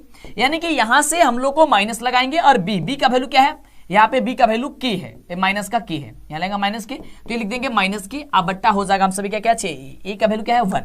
अब देखो माइनस माइनस क्या होता है? के, माइनस माइनस प्लस, और तो प्लस हो जाएगा के अब बट्टा 1, यानी कि के क्या हो जाएगा? के। यानी कि अल्फा प्लस बीटा बराबर हम सभी का आ गया के। और ये वैल्यू अगर हम यहां से निकाले, ये आ गया के, तो के का वैल्यू यहां पे देखो, यानी अल्फा प्लस बीटा बराबर के आ गया, और के और अल्फा प्लस बीटा का वैल्यू 6 था। इसका मतलब हो गया कि जो ये वैल्यू है, यानी कि के का जो वैल्यू है वही 6 के बराबर होगा। तो यानी कि के का वैल्यू तो वैसे निकल गया, ये के बराबर 6। तो यही बस इसी तरीके से बनेगा, 6 हो जाएगा इसका आंसर। बिल्कुल राइट जवाब है। क्लियर? तो इस तरीके से इसका जो है आपका सही जवाब है, और इस तरीके से आप लोग बखूबी बेहतर तरीके से इसे बना सकते हैं। अगले प्रश्न की बात करते हैं। अगला प्रश्न देखिए, अगला प्रश्न बड़ा ही बढ़िया क्वेश्चन है। कह रहा है कि यदि अल्फा बीटा द्विघात बहुपद एक्स स्क्वायर माइनस का 3x प्लस 5 के शून्यक हो तो अल्फा प्लस बीटा का मान बताना है। 2021 में क्वेश्चन पूछा गया था। अब अल्फा प्लस बीटा, तो बाबू अल्फा प्लस बीटा बराबर होता है माइनस का बी बट्टे ए, यही होता है। या फिर हमने आपको बताया था कि अगर कोई भी अगर आपको दिया गया शून्यक निकालना, आपको क्या करना है? एक आसान ट्रिक लगाना है। ट्रिक ये लगाना है कि जो बीच वाला मान होगा उसको आप लिख लेना, यानी कि दूसरा पद, यानी कि माइनस का 3 है, भाग दे देना पहले वाले से। यहाँ पे क्या है? एक्स स्क्वायर का गुणा किससे? 1 से, तो 1 हो जाएगा। इसका ए का वैल्यू कितना? 1। अगर ये संख्या माइनस में होगा तो प्लस कर दीजिएगा, प्लस में तो माइनस कर दीजिएगा। माइनस में था हमने प्लस कर दिया। अब हो गया 3/1। 3/1 बराबर क्या हो गया? 3, यानी कि इसका आंसर हो गया 3। 3 कहां पे? ऑप्शन नंबर ए में है। या फिर आप सूत्र से भी निकालेंगे, अल्फा प्लस बीटा बराबर माइनस बी बटे ए, फिर भी आपका वैल्यू जो होगा वह 3 ही निकल के आएगा। तो आप अगर आप फॉर्मूला याद है तो फॉर्मूला से निकालिए, नहीं याद है ट्रिक याद कर लीजिए कि दूसरा पद में से पहला पद को भाग दे देंगे, प्लस होगा तो माइनस लगा देंगे, माइनस हो तो प्लस लगा देंगे। क्लियर है? आप सभी का आंसर निकल करके चला आएगा। चलिए अगला नंबर देखिए, प्रश्न बहुत ही बढ़िया प्रश्न है। कह रहा है द्विघात बहुपद a x cube plus b x square plus c x plus d के शून्यक अगर अल्फा बीटा गामा हो तो alpha beta plus beta gamma plus gamma alpha, क्या कर रहा है? गामा अल्फा बराबर क्या होता है? तो गामा अल्फा बराबर होता है सी बटे ए। आपका सूत्र होता है, क्या होता है? सी बटे ए होता है। और ये बात आप याद करके जरूर रखिएगा, आपके एग्जाम में 100% पूछा जा सकता है, इसलिए इसका ऑप्शन हो जाएगा सी नंबर। इसी प्रकार से आपके एग्जाम में क्वेश्चन पूछा जाएगा। क्या पूछा जाएगा सर? तो देखिए क्वेश्चन कह रहा है कि द्विघात बहुपद x cube plus 3x square plus 2x plus 1 की शून्यक अगर अल्फा बीटा और गामा हो तो alpha plus beta plus gamma क्या होता है? तो देखो alpha plus beta plus gamma जो होता है ये त्रिघात बहुपद है। ये होता है माइनस का बी बट्टे ए, यानी कि माइनस बी, तो यहां पे माइनस, तो माइनस बी का वैल्यू क्या है? 3 बट्टे ए का वैल्यू क्या है? 1, यानी कि माइनस 3 बट्टे 1, यानी कि हो जाएगा आपका माइनस का 3। क्या हो जाएगा? माइनस का 3। माइनस का 3 कहां है? ऑप्शन नंबर बी में है, यानी कि ख नंबर आपका ये सही जवाब हो जाएगा। चलिए सभी सब्जेक्ट का आपको हम बताने वाले हैं इसी प्रकार से आपका क्वेश्चन। ये तो आपका भी मैथ का चल रहा है, अब मैथ का ये लास्ट क्वेश्चन है। इसके बाद से साइंस, हिंदी, संस्कृत सबका बताएंगे, सोशल साइंस सबका चलेगा। और इसलिए बोलते हैं डेली क्लास आप लीजिए, और जो आपको हम बता रहे हैं आपको वही सारी चीजें आपको याद करके 100% आपके एग्जाम के लिए रखना है। अगला कह रहे हैं कि द्विघात बहुपद अगर a x cube plus b x square plus c x plus d की शून्यक अगर अल्फा बीटा गामा हो तो अल्फा बीटा गामा का वैल्यू क्या होगा? यानी कि अल्फा बीटा और गामा बराबर क्या होता है, तो अल्फा बीटा गामा बराबर होता है माइनस का डी बटे ए। तो माइनस का डी बटे कहां है, ऑप्शन नंबर घ नंबर में, यानी कि ऑप्शन नंबर हो जाएगा डी नंबर। इस तरीके से आपका डी नंबर जो है वो बिल्कुल बिल्कुल सही जवाब हो जाएगा। क्लियर। तो इस तरीके से आपने देखा ये आपका गणित का क्वेश्चन था। अब हम बात करेंगे सबसे शानदार, आपके गणित के बाद आपका किसका पेपर होगा, आपका 15 फरवरी को साइंस का। अब साइंस का ये जानते हैं, ये दूसरा वीडियो है, इसके पहले हमने एक वीडियो दे दिया ऑलरेडी आपको, ये दूसरा क्लास है आपका। अब साइंस में हम लोग जानेंगे क्या महत्वपूर्ण 25 ऐसा क्वेश्चन है जो आपके परीक्षा में धमाल मचाएगा और आपके परीक्षा में सीधे पूछा जाएगा। 25 क्वेश्चन करके आपके सारे क्वेश्चन का रिवीजन करा रहे हैं हम आप, और ये अंतिम घड़ी और अंतिम फाइनल रिवीजन आपका क्लास है। अगर क्लास छोड़ के जाओगे तो फिर पछताओगे, क्योंकि अब सिक्का उछल चुका है, हेड भी आपका होगा और टेल भी आपका होगा। कल क्या होने वाला है ये सोचना छोड़ दो, कल क्या होने वाला है ये सोचना छोड़ दो और मेहनत करके सारा रिकॉर्ड तोड़ दो। आइए बात करते हैं क्वेश्चन क्या कह रहा है, क्योंकि ये क्वेश्चन जो है आप देख रहे हैं अद्भुत है, क्योंकि ये क्वेश्चन आपको ये 2012-2013 में भी पूछा गया था। आखिर में ये क्वेश्चन में कुछ ना कुछ है, तभी तो ये क्वेश्चन जो है आपके एग्जाम में इतना महत्वपूर्ण है। बिल्कुल बाबू, एक बार पहले आप लोग लाइक कर दो, एक बार लाइक कर दो और आप संकल्प लीजिए कि सर आज की जो क्लास, यानी कि जो आपको आप हमें जो क्लास करा रहे हैं, आप जो हमें क्लास करा रहे हैं वो सबसे हम लोग की मतलब कि एग्जाम की सबसे महत्वपूर्ण क्लास है।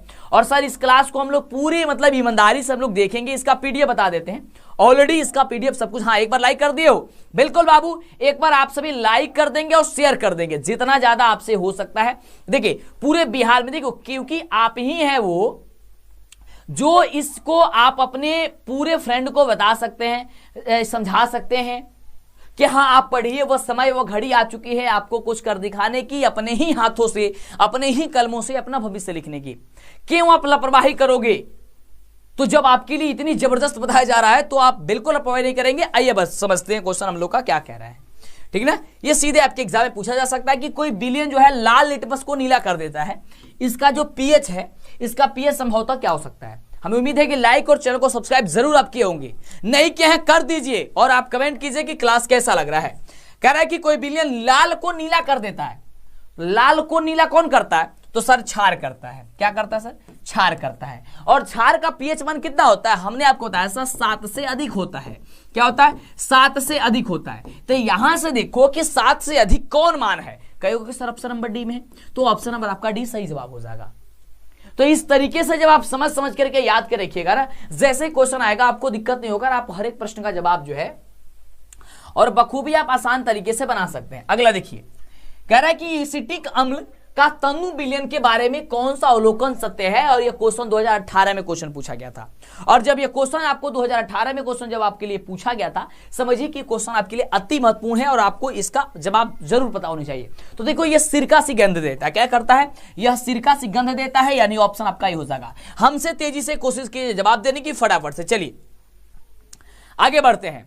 अगला क्वेश्चन ये भी 2018 में क्वेश्चन पूछा गया था कि अल्कोहल में उबली पत्ती पर अगर आयोडीन विलयन की कुछ बूंदे जो है हम डाल देते हैं, ये बूंद 14 डालने पर पत्ती का रंग जो है वह कैसा हो जाता है? ये हटाओ, ये डालने पर क्या हो जाता है आपको बताना है। 2018 में जो है वो क्वेश्चन को आपको पूछा गया था। क्लियर बाबू, बहुत बढ़िया। चलो क्या हो जाता है? तो ये नीला और काला हो जाता है। ये आपको ऑप्शन नंबर हो जाएगा सी नंबर। क्लियर। चलो अगला प्रश्न की बात करते हैं।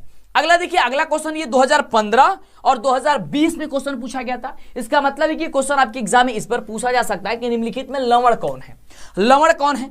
तो लवण वही होगा जो अम्ल और क्षार से अभिक्रिया करेगा, लवण का निर्माण करेगा, यानी कि लवण जो है वो यहां से NaCl तो दिया नहीं है, K2SO4। K2SO4 जो है एक प्रकार का लवण होता है, यानी कि ऑप्शन नंबर जो हो जाएगा वो सी नंबर आपका बिल्कुल ही राइट जवाब हो जाएगा।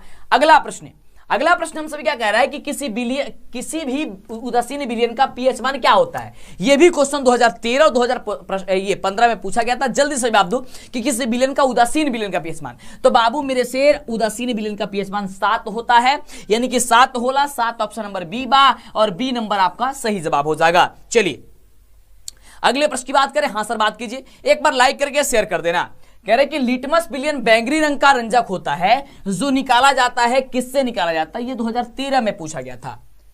ये क्वेश्चन 2013 में पूछा गया था और ये लाइकेन के पौधे से निकाला जाता है मेरे शेर। ऑप्शन नंबर आपका बी नंबर हो जाएगा। क्लियर। क्या हो जाएगा मेरे बाबू? तो बी नंबर आपका सही जवाब हो जाएगा। अगले हम प्रश्न की बात करते हैं, बड़ा ही लाजवाब क्वेश्चन है ये भी। क्वेश्चन नंबर क्वेश्चन कुछ कह रहा बाटे कि नीचे दी गई अभिक्रिया में कौन सा कथन सही है, जो कि 2015 में क्वेश्चन पूछा है। बाबू 2015 में क्वेश्चन एगो पूछल गई रहे कि एगो अभिक्रिया बाटे और ये अभिक्रिया में से हमनी के बतावे के बाटे कि कौन सा कथन में से सही बाटे। कह रहा बाटे कि कॉपर का ऑक्सीकरण हो रहा है। आइए चेक करते हैं कि क्या सच में कॉपर का ऑक्सीकरण हो रहा है। इधर कॉपर है यानी कि Cu है। बाबू ऑक्सीकरण कब होता है, सबसे पहले इस बात की जानकारी होनी चाहिए। तो ऑक्सीकरण तब होला जब ओमे ऑक्सीजन की मात्रा बढ़ेला, यानी कि जिसमें ऑक्सीजन की मात्रा बढ़ेता है वही आपका ऑक्सीकरण होता है। यहाँ Cu है कॉपर, और जब ये कॉपर जो है वो ऑक्सीजन से क्या किया है, संयोग किया है, यानी इसमें ऑक्सीजन मिला है। तो जब ऑक्सीजन मिला है कॉपर ऑक्साइड हो गया है, यानी ऑक्सीजन क्या है यहां से जुट गया है कॉपर में, यानी कि कॉपर का ऑक्सीकरण हो गया। क्या हो गया मेरे शेर, कॉपर का ऑक्सीकरण हो गया, यानी कि बिल्कुल ऑप्शन नंबर ये जो होगा वह सही जवाब हो जाएगा। अगले प्रश्न की बात करते हैं, बड़ा ही शानदार लाजवाब क्वेश्चन है और देखते हैं कि मेरे शेर कौन इसका जवाब दे पाते हैं, क्योंकि इसका जवाब जो है आपको देना पड़ेगा, क्योंकि 2014 के कंपार्टमेंटल के एग्जाम में बिहार बोर्ड ने यह क्वेश्चन पूछ दिया था। क्वेश्चन कुछ यूं पूछा था कि सिल्वर क्लोराइड का रंग कैसा होता है, और यह क्वेश्चन इस वर्ष भी आपके फाइनल एग्जाम में पूछा जा सकता है कि सिल्वर क्लोराइड का रंग कैसा था। तो बाबू सिल्वर क्लोराइड के जो रंग रहे वो श्वेत था। कैसा था, सिल्वर क्लोराइड का रंग श्वेत था, यानी ऑप्शन ए होगा। क्लियर है। चलिए अगले प्रश्न की बात करते हैं। इसका पीडीएफ हम दे देंगे बाबू, फ्री में आप पीडीएफ लीजिए, तैयारी कीजिए, जबरदस्त कीजिए। यारे देखो हम आपके लिए पूरी तरीके से आपको हम समर्पण अपने आप को आपको हवाले कर दिए हैं। जैसा आपको मन करे हमसे करवाइए, जो भी है। आप ऑब्जेक्टिव पढ़िए, सब्जेक्टिव पढ़िए, मैथ पढ़िए, साइंस पढ़िए, सोशल साइंस पढ़िए, संस्कृत पढ़िए, जहां दिक्कत है वो हमसे कहिए। अपने मन की बातों को मन में दबा के मत रखिएगा, आप हमसे जरूर शेयर कीजिएगा। नीचे कमेंट बॉक्स आपके लिए खाली रहता है, आप हमें कमेंट करके जरूर बताते रहिएगा कि सर हमें ये प्रॉब्लम हो रहा है। जो प्रॉब्लम होगा हम आपकी दूर कर देंगे। क्लियर। चलिए आज जब आप कहिएगा नहीं तो हमको क्या पता चलेगा कि आपको दिक्कत क्या है, आपको समस्या क्या हो रही है। चलो तो अगला कह रहा है कि ये 2016 में क्वेश्चन पूछा गया था कि CuO प्लस H2 से बनता है Cu प्लस H2O, किस प्रकार की अभिक्रिया है। ये अभिक्रिया केवल बता देना है कि किस प्रकार की अभिक्रिया है। क्या यह आपका उपचयन अभिक्रिया है, अपचयन अभिक्रिया, क्या उदासीकरण अभिक्रिया, या कौन सी अभिक्रिया है। ये सबसे जो है वो शानदार क्वेश्चन है। बिल्कुल अगर हम इसमें बात करते हैं 9 नंबर क्वेश्चन की, बिल्कुल जवाब दीजिए। तो देखिएगा इसमें हम लोग को हो क्या रहा है, इसमें देखो हो क्या रहा है। ये हम लोग का अगर बात करते हैं तो यहाँ पे कॉपर जो है, कॉपर में से ऑक्सीजन घट रहा है, यानी कि कॉपर का यहाँ पे हम लोग का क्या हो रहा है, अवकरण हो रहा है। क्लियर। यानी कि कॉपर में से ऑक्सीजन घटेगा, यानी कि अवकरण हो रहा है, और यहाँ पे हाइड्रोजन से ऑक्सीजन इसमें बढ़ रहा है। यानी कि यहाँ पे क्या हो रहा है, तो हम लोग का यहाँ पे उपचयन हो रहा है। ठीक है। तो यहाँ पे अपकरण और उपचयन दोनों हो रहा है, यानी कि उपचयन अपचयन दोनों अभिक्रिया हो रही है। तो यहाँ पे यह हमारा रेडॉक्स अभिक्रिया होगा, क्योंकि रेडॉक्स अभिक्रिया वैसे अभिक्रिया होती है जिसमें अपचयन और उपचयन की क्रिया दोनों साथ साथ हो। तो जब दोनों साथ साथ अभिक्रिया होगी तो वही आपका हो जाएगा। क्लियर। चलो अगला क्वेश्चन, गणित का क्वेश्चन आपने देखा। अब साइंस हम लोग पढ़ रहे हैं, अब सोशल साइंस पढ़ेगा। मात्र 25 को क्वेश्चन हमने के पढ़ेगा बाटे डेली। और आप संकल्प कीजिए कि आप अपने माता पिता का सम्मान रखना चाहते हैं, इज्जत बचाना चाहते हैं, जीवन में कुछ करना चाहते हैं, तो आपको डेली जो हम पढ़ा रहे हैं, बता रहे हैं, प्लीज आपसे हाथ जोड़कर कि मेरी भी रिक्वेस्ट है मेरे बाबू कि आप लोग जरूर उसे याद कर लीजिएगा जो हम आपको पढ़ा रहे हैं, क्योंकि यही वो है। पीछे क्या हुआ पता नहीं, क्या पढ़े नहीं पढ़े उसको छोड़ दो, उसको आप छोड़ दीजिए। जो आज से और अभी से हम आपको बता रहे हैं वो आप पढ़िए, इसका नोट इसका पीडीएफ ले लीजिए, आप बैठे रहिए, तैयारी करते रहिए, और कहीं घूमने की जरूरत नहीं है, कहीं जाने की जरूरत नहीं है जब तक एग्जाम आपका खत्म नहीं हो जाए, क्योंकि एग्जाम अब आपके सर पे है। अब आपको डर लग रहा होगा, लेकिन डरना नहीं, लड़ना है। हम आपके साथ है। जब हम आपके साथ है, कहिएगा ना जिस भी, हम कोशिश है मेरी कि इस बार हम आपके सेंटर पे भी पहुंचे, एग्जाम से पहले आए, आपके हौसला बढ़ाएं। लेकिन ये पॉसिबल हो नहीं सकता है कि बिहार के कहां हम जाएंगे, एक शरीर कहां जा सकते हैं। कोशिश है मेरी कि 2-3 सेंटर पे हम जरूर जाएं, बच्चों को उत्साह जगाएं कि देखिए आपको, या फिर हम आपके सामने लाइव हो एग्जाम के पहले, और लाइव होके बताएं कि आपको डरना नहीं, लड़ना है। अब सिक्का उछल चुका है, हेड भी आपका होगा और टेल भी आपका होगा, हम आपके साथ हैं। कोई दिक्कत होगा, परेशानी होगा, एग्जाम के बाद भी कोई दिक्कत होता है आपको, हम आपकी पूरी तरीके से हेल्प करेंगे।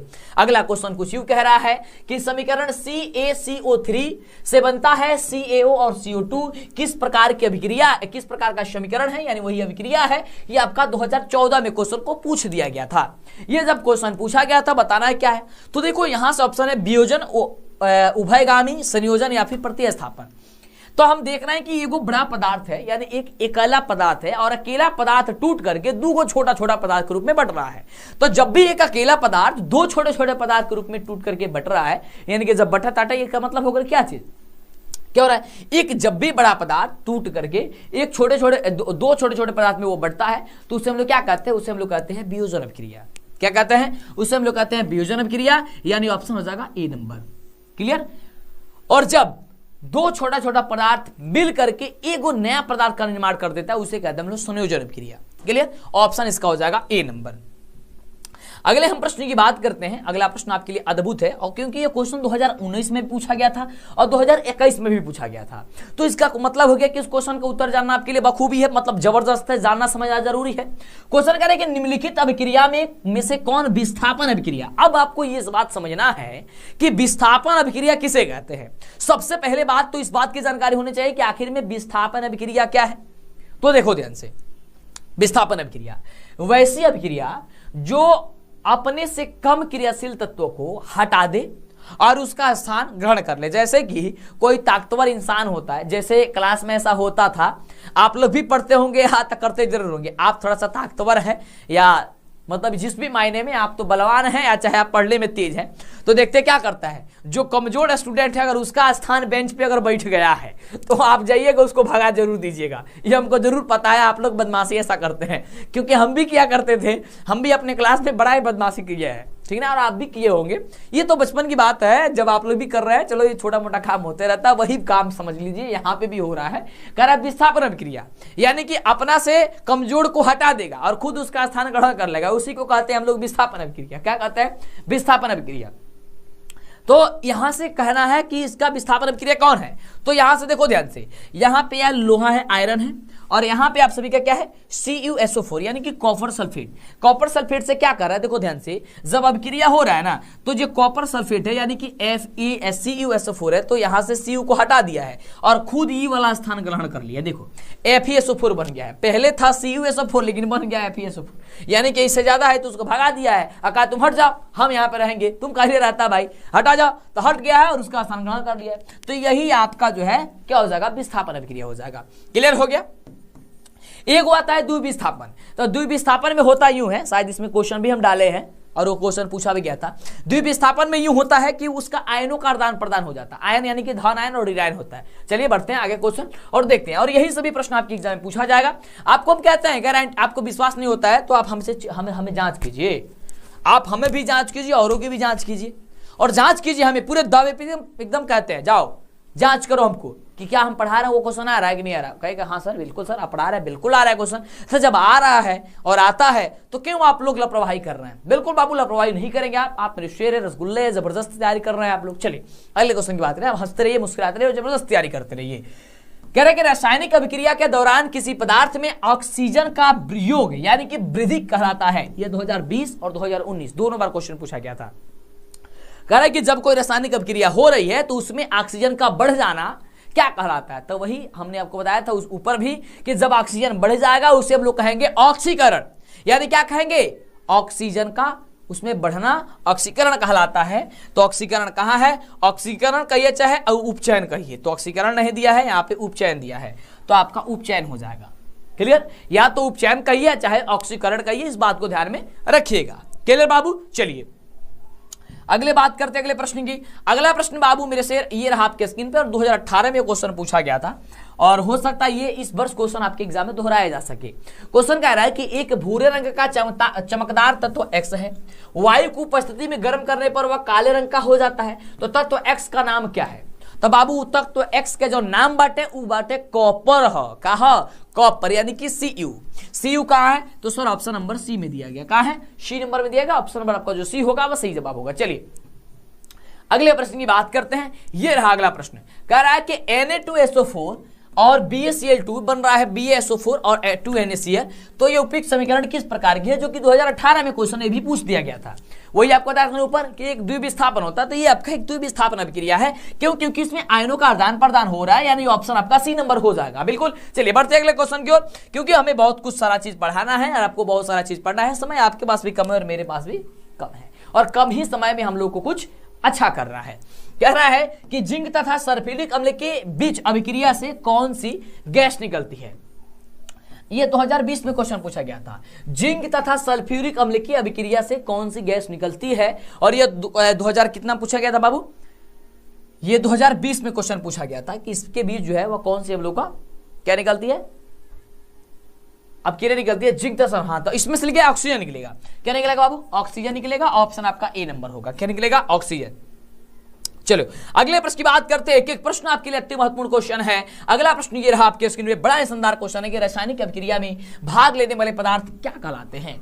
ये क्वेश्चन 2020 में पूछा गया था कि रासायनिक अभिक्रिया में भाग लेने वाला पदार्थ क्या कहलाला। तो भाग लेने वाला पदार्थ कहला अभिकारक, और भाग लेला के बाद जौन पदार्थ बनेला ओकरा के हमनी के कहा जाला उत्पाद, यानी कि प्रोडक्ट कहा जाता है। तो इसे क्या कहेंगे हम लोग? अभिकारक कहेंगे। ऑप्शन ए नंबर हो जाएगा। चलिए अगला प्रश्न कह रहा है कि 2020 में यह क्वेश्चन पूछ दिया गया था कि समीकरण 2H2 + O2 से बनता है 2H2O, यह किस प्रकार की अभिक्रिया है, मतलब ये क्या चीज है। 2020 में यह क्वेश्चन को पूछा गया था। तो अगर हम इसको ध्यान से देखेंगे तो दो गो छोटा छोटा पदार्थ मिलकर के एक बड़ा पदार्थ का निर्माण कर रहा है। इसका मतलब हो गया कि ये संयोजन कर रहा है, संयोग कर रहा है, यानी कि संयोजन अभिक्रिया हो गया। क्या हो जाएगा? संयोजन अभिक्रिया हो जाएगा, यानी कि ऑप्शन आपका हो जाएगा ए नंबर, बिल्कुल ही राइट जवाब।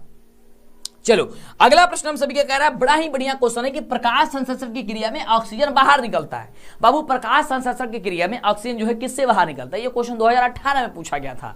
तो इसका जवाब हो जाएगा कि जल से बाहर निकलता है।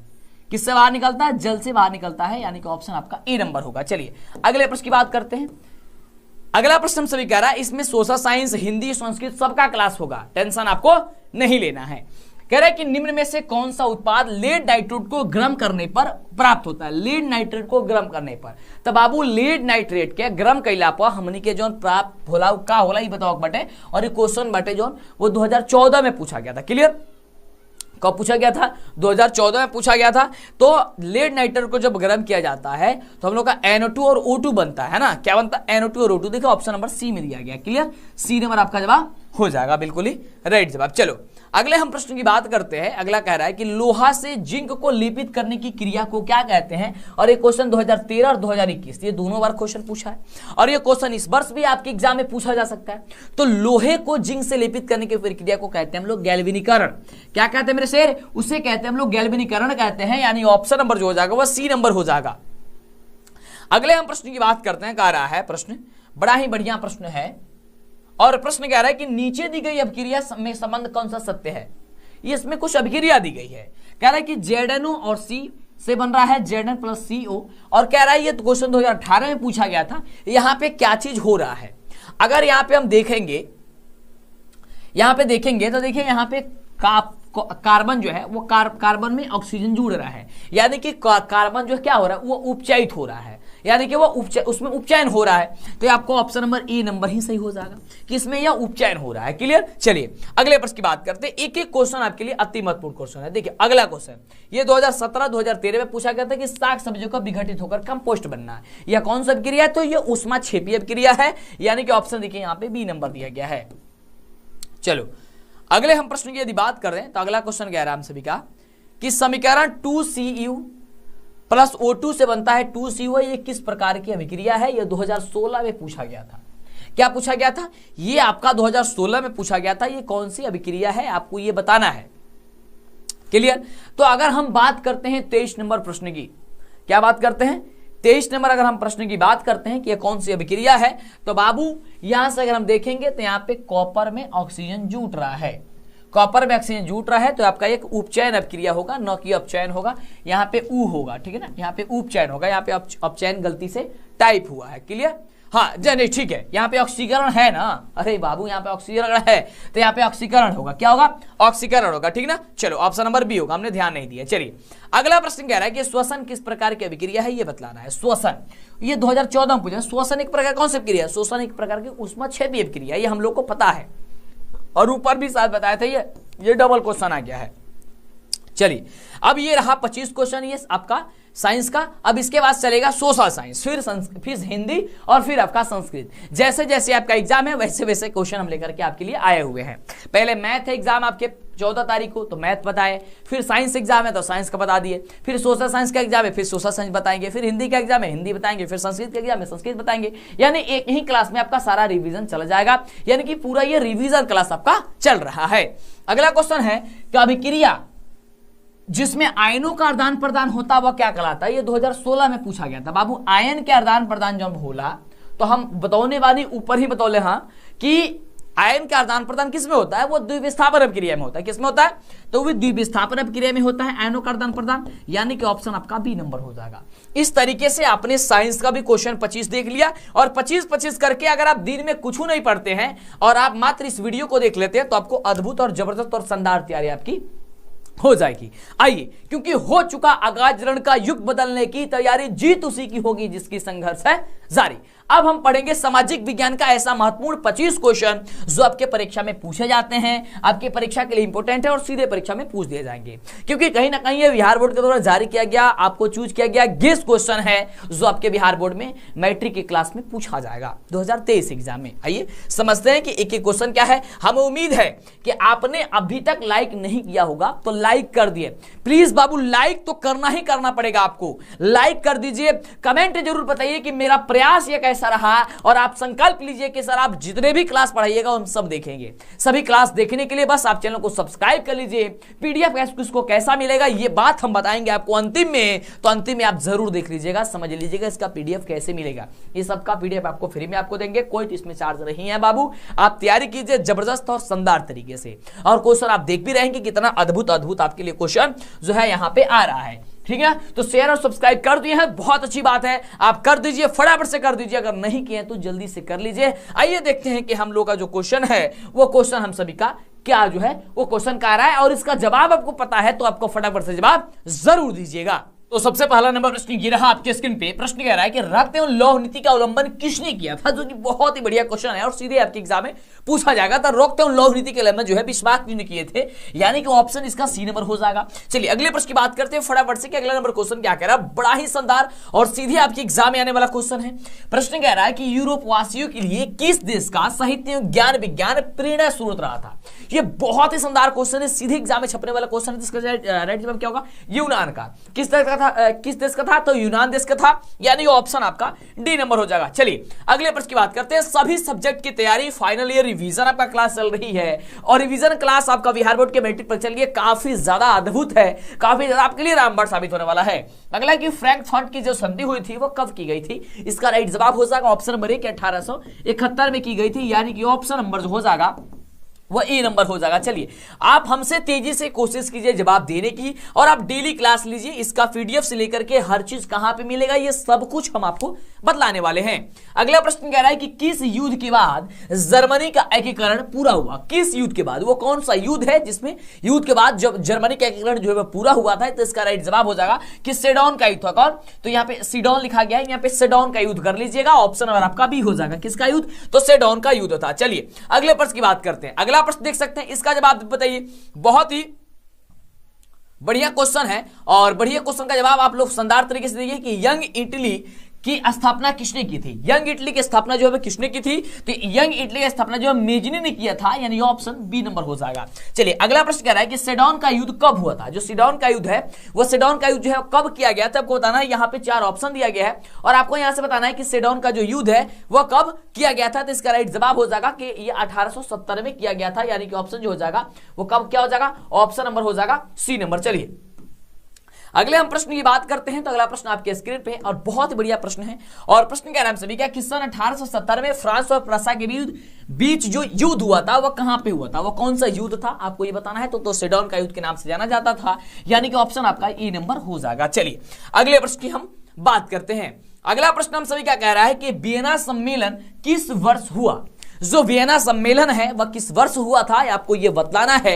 इसका राइट जवाब हो जाएगा कि 1815 में हुआ था, यानी कि ऑप्शन आपका ए नंबर हो जाएगा। और यही सभी प्रश्न आपके एग्जाम में पूछा जाएगा। अगर आप कुछ भी नहीं पढ़े हैं और यह रिवीजन वीडियो, अंतिम फाइनल वीडियो आप देख लेते हैं तो समझिए कि सभी सब्जेक्ट की तैयारी आपकी बेहतरीन हो जाएगी। प्रश्न क्या रहा अगला कि वियना किस देश की राजधानी है। जो वियना है वह किस देश की राजधानी है, तो वियना याद करके रखिएगा कि यह ऑस्ट्रिया की राजधानी है, आपका वियना है, यानी कि ऑप्शन सी नंबर होगा। अगला है कि क्रीमिया का युद्ध किस वर्ष हुआ। क्रीमिया का युद्ध, तो बाबू क्रीमिया का जो युद्ध हुआ था 1854 ईस्वी में हुआ था, यानी कि ऑप्शन आपका ए नंबर हो जाएगा। चलिए अगले बात करते हैं। अद्भुत क्वेश्चन है और अद्भुत क्वेश्चन का जवाब आप अद्भुत तरीके से भी दे रहे हैं। अगला हम प्रश्न क्या कह रहा है कि राष्ट्रवाद की अवधारणा का जन्म किस घटना से माना जाता है। किस घटना से माना जाता है, तो फ्रांस की क्रांति से माना जाता है, यानी कि ऑप्शन नंबर आपका डी नंबर हो जाएगा। क्लियर। चलिए अगले प्रश्न की बात करते हैं। फटाफट से पहले शेयर कर दीजिए और डेली आप शाम 6 बजे आइए और देखिए कि कितनी अद्भुत और शानदार और जबरदस्त आपकी क्लास चल रही है। अगला है कि नेपोलियन संहिता किस वर्ष लागू की गई थी, और यह प्रश्न आपके इस वर्ष आपके एग्जाम में वह 100% पूछा जा सकता है। तो यह प्रश्न का जवाब हो जाएगा ऑप्शन नंबर डी की 1804 ईस्वी में। कब बाबू, तो 1804 ईस्वी में, यानी कि ऑप्शन हम सभी का जो हो जाएगा वो ऑप्शन हम सभी का डी नंबर हो जाएगा। अगले हम प्रश्न की बात करते हैं तो बड़ा ही शानदार, बड़ा ही लाजवाब क्वेश्चन है। और क्वेश्चन कह रहा है कि वीना सम्मेलन यानी कि कांग्रेस का अध्यक्ष कौन था।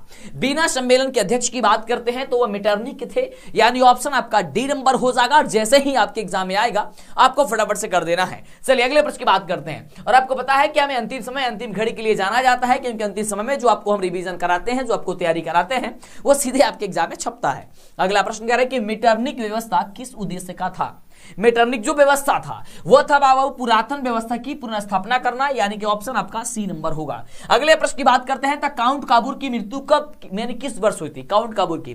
तो काउंट काबूर की मृत्यु जो होती है 1862 में की गई थी, यानी कि ऑप्शन आपका बी नंबर सही हो जाएगा। चलिए अगले प्रश्न की बात करते हैं कि हम सभी का जो है वह प्रश्न, अगला नंबर प्रश्न क्या कह रहा है। अगला प्रश्न हम सभी क्या कह रहा है कि इटली और जर्मनी के एकीकरण के विरुद्ध कौन था। यह क्वेश्चन इस बार आपके लिए काफी ज्यादा महत्वपूर्ण है।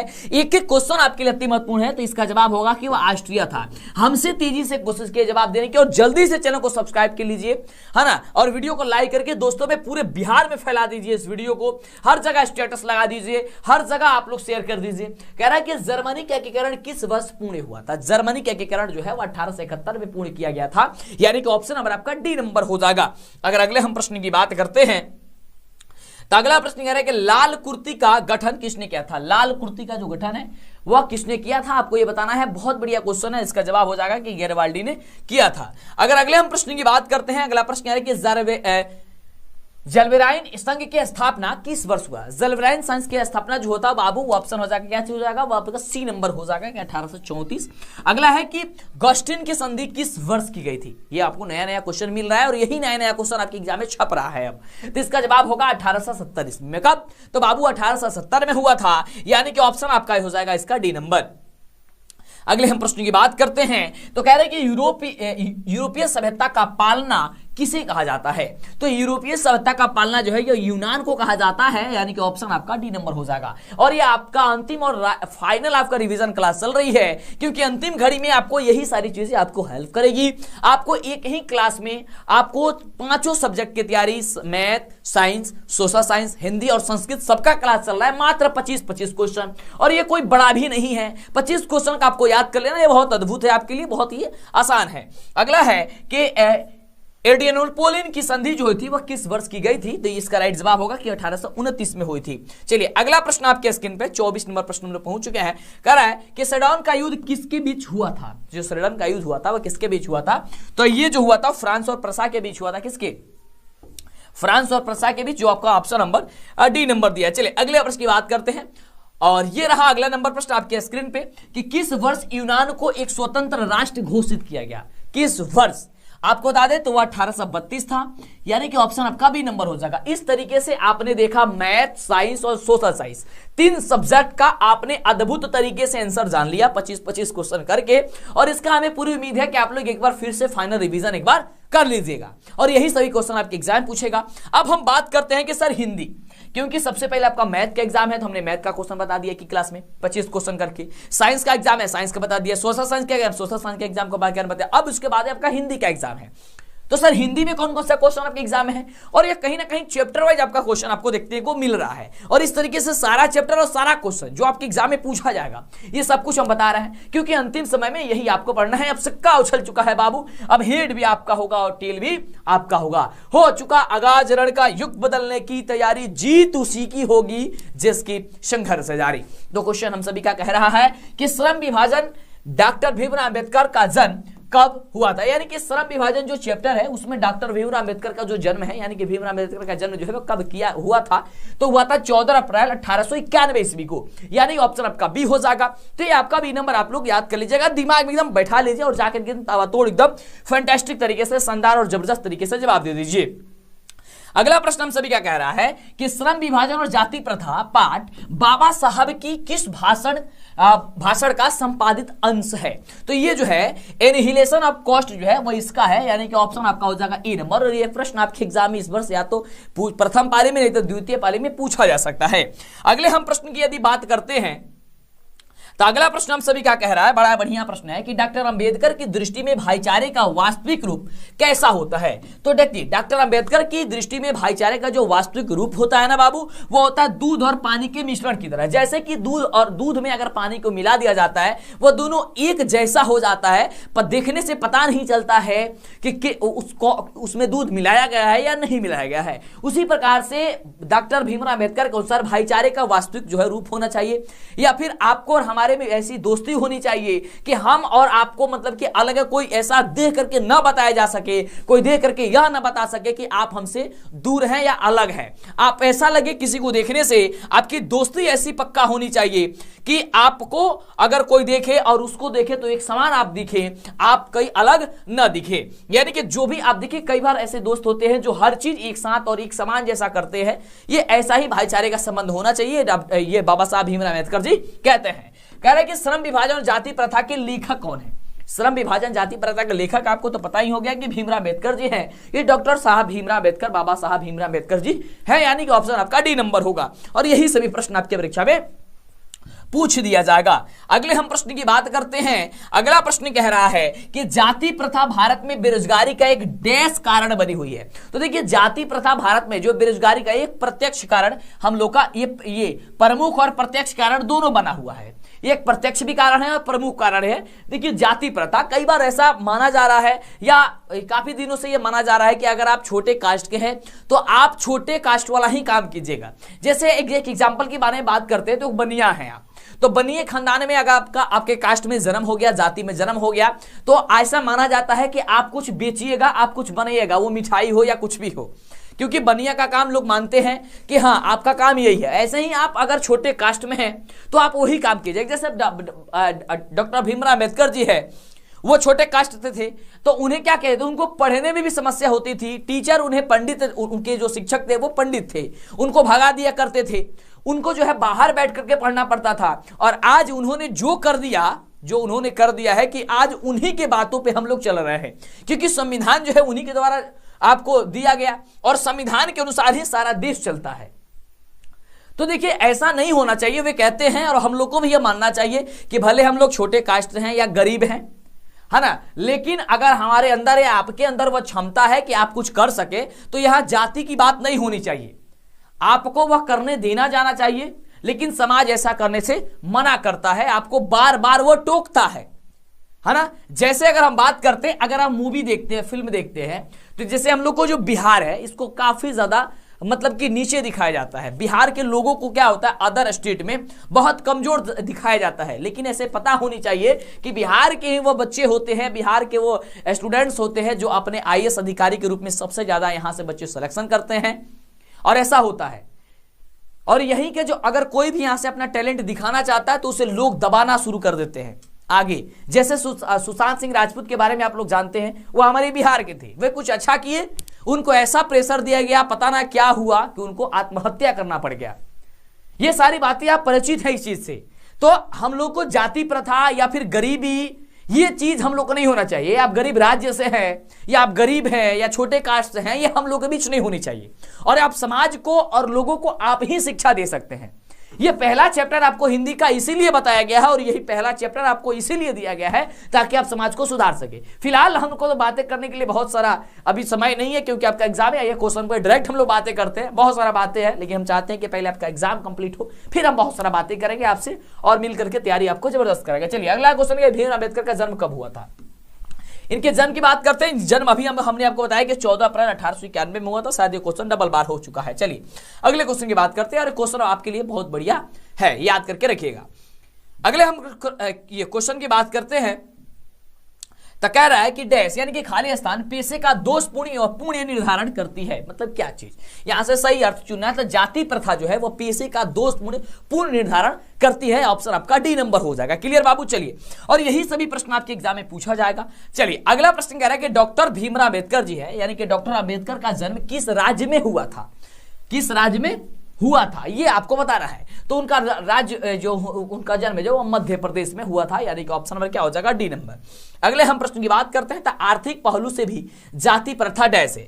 तो देखिए आर्थिक पहलू से भी हम लोगों का जो जाति प्रथा है वो क्या है? वो अनुकूलन भी है, लाभदायक भी है और हम सभी का ये हानिकारक। यानी देखिए यहां से जाति प्रथा, ये ऑप्शन गलत, यहाँ पे ऑप्शन इधर उधर हो गया है, इसमें से इनमें से ऐसा भी होना चाहिए ऑप्शन, ठीक है ना।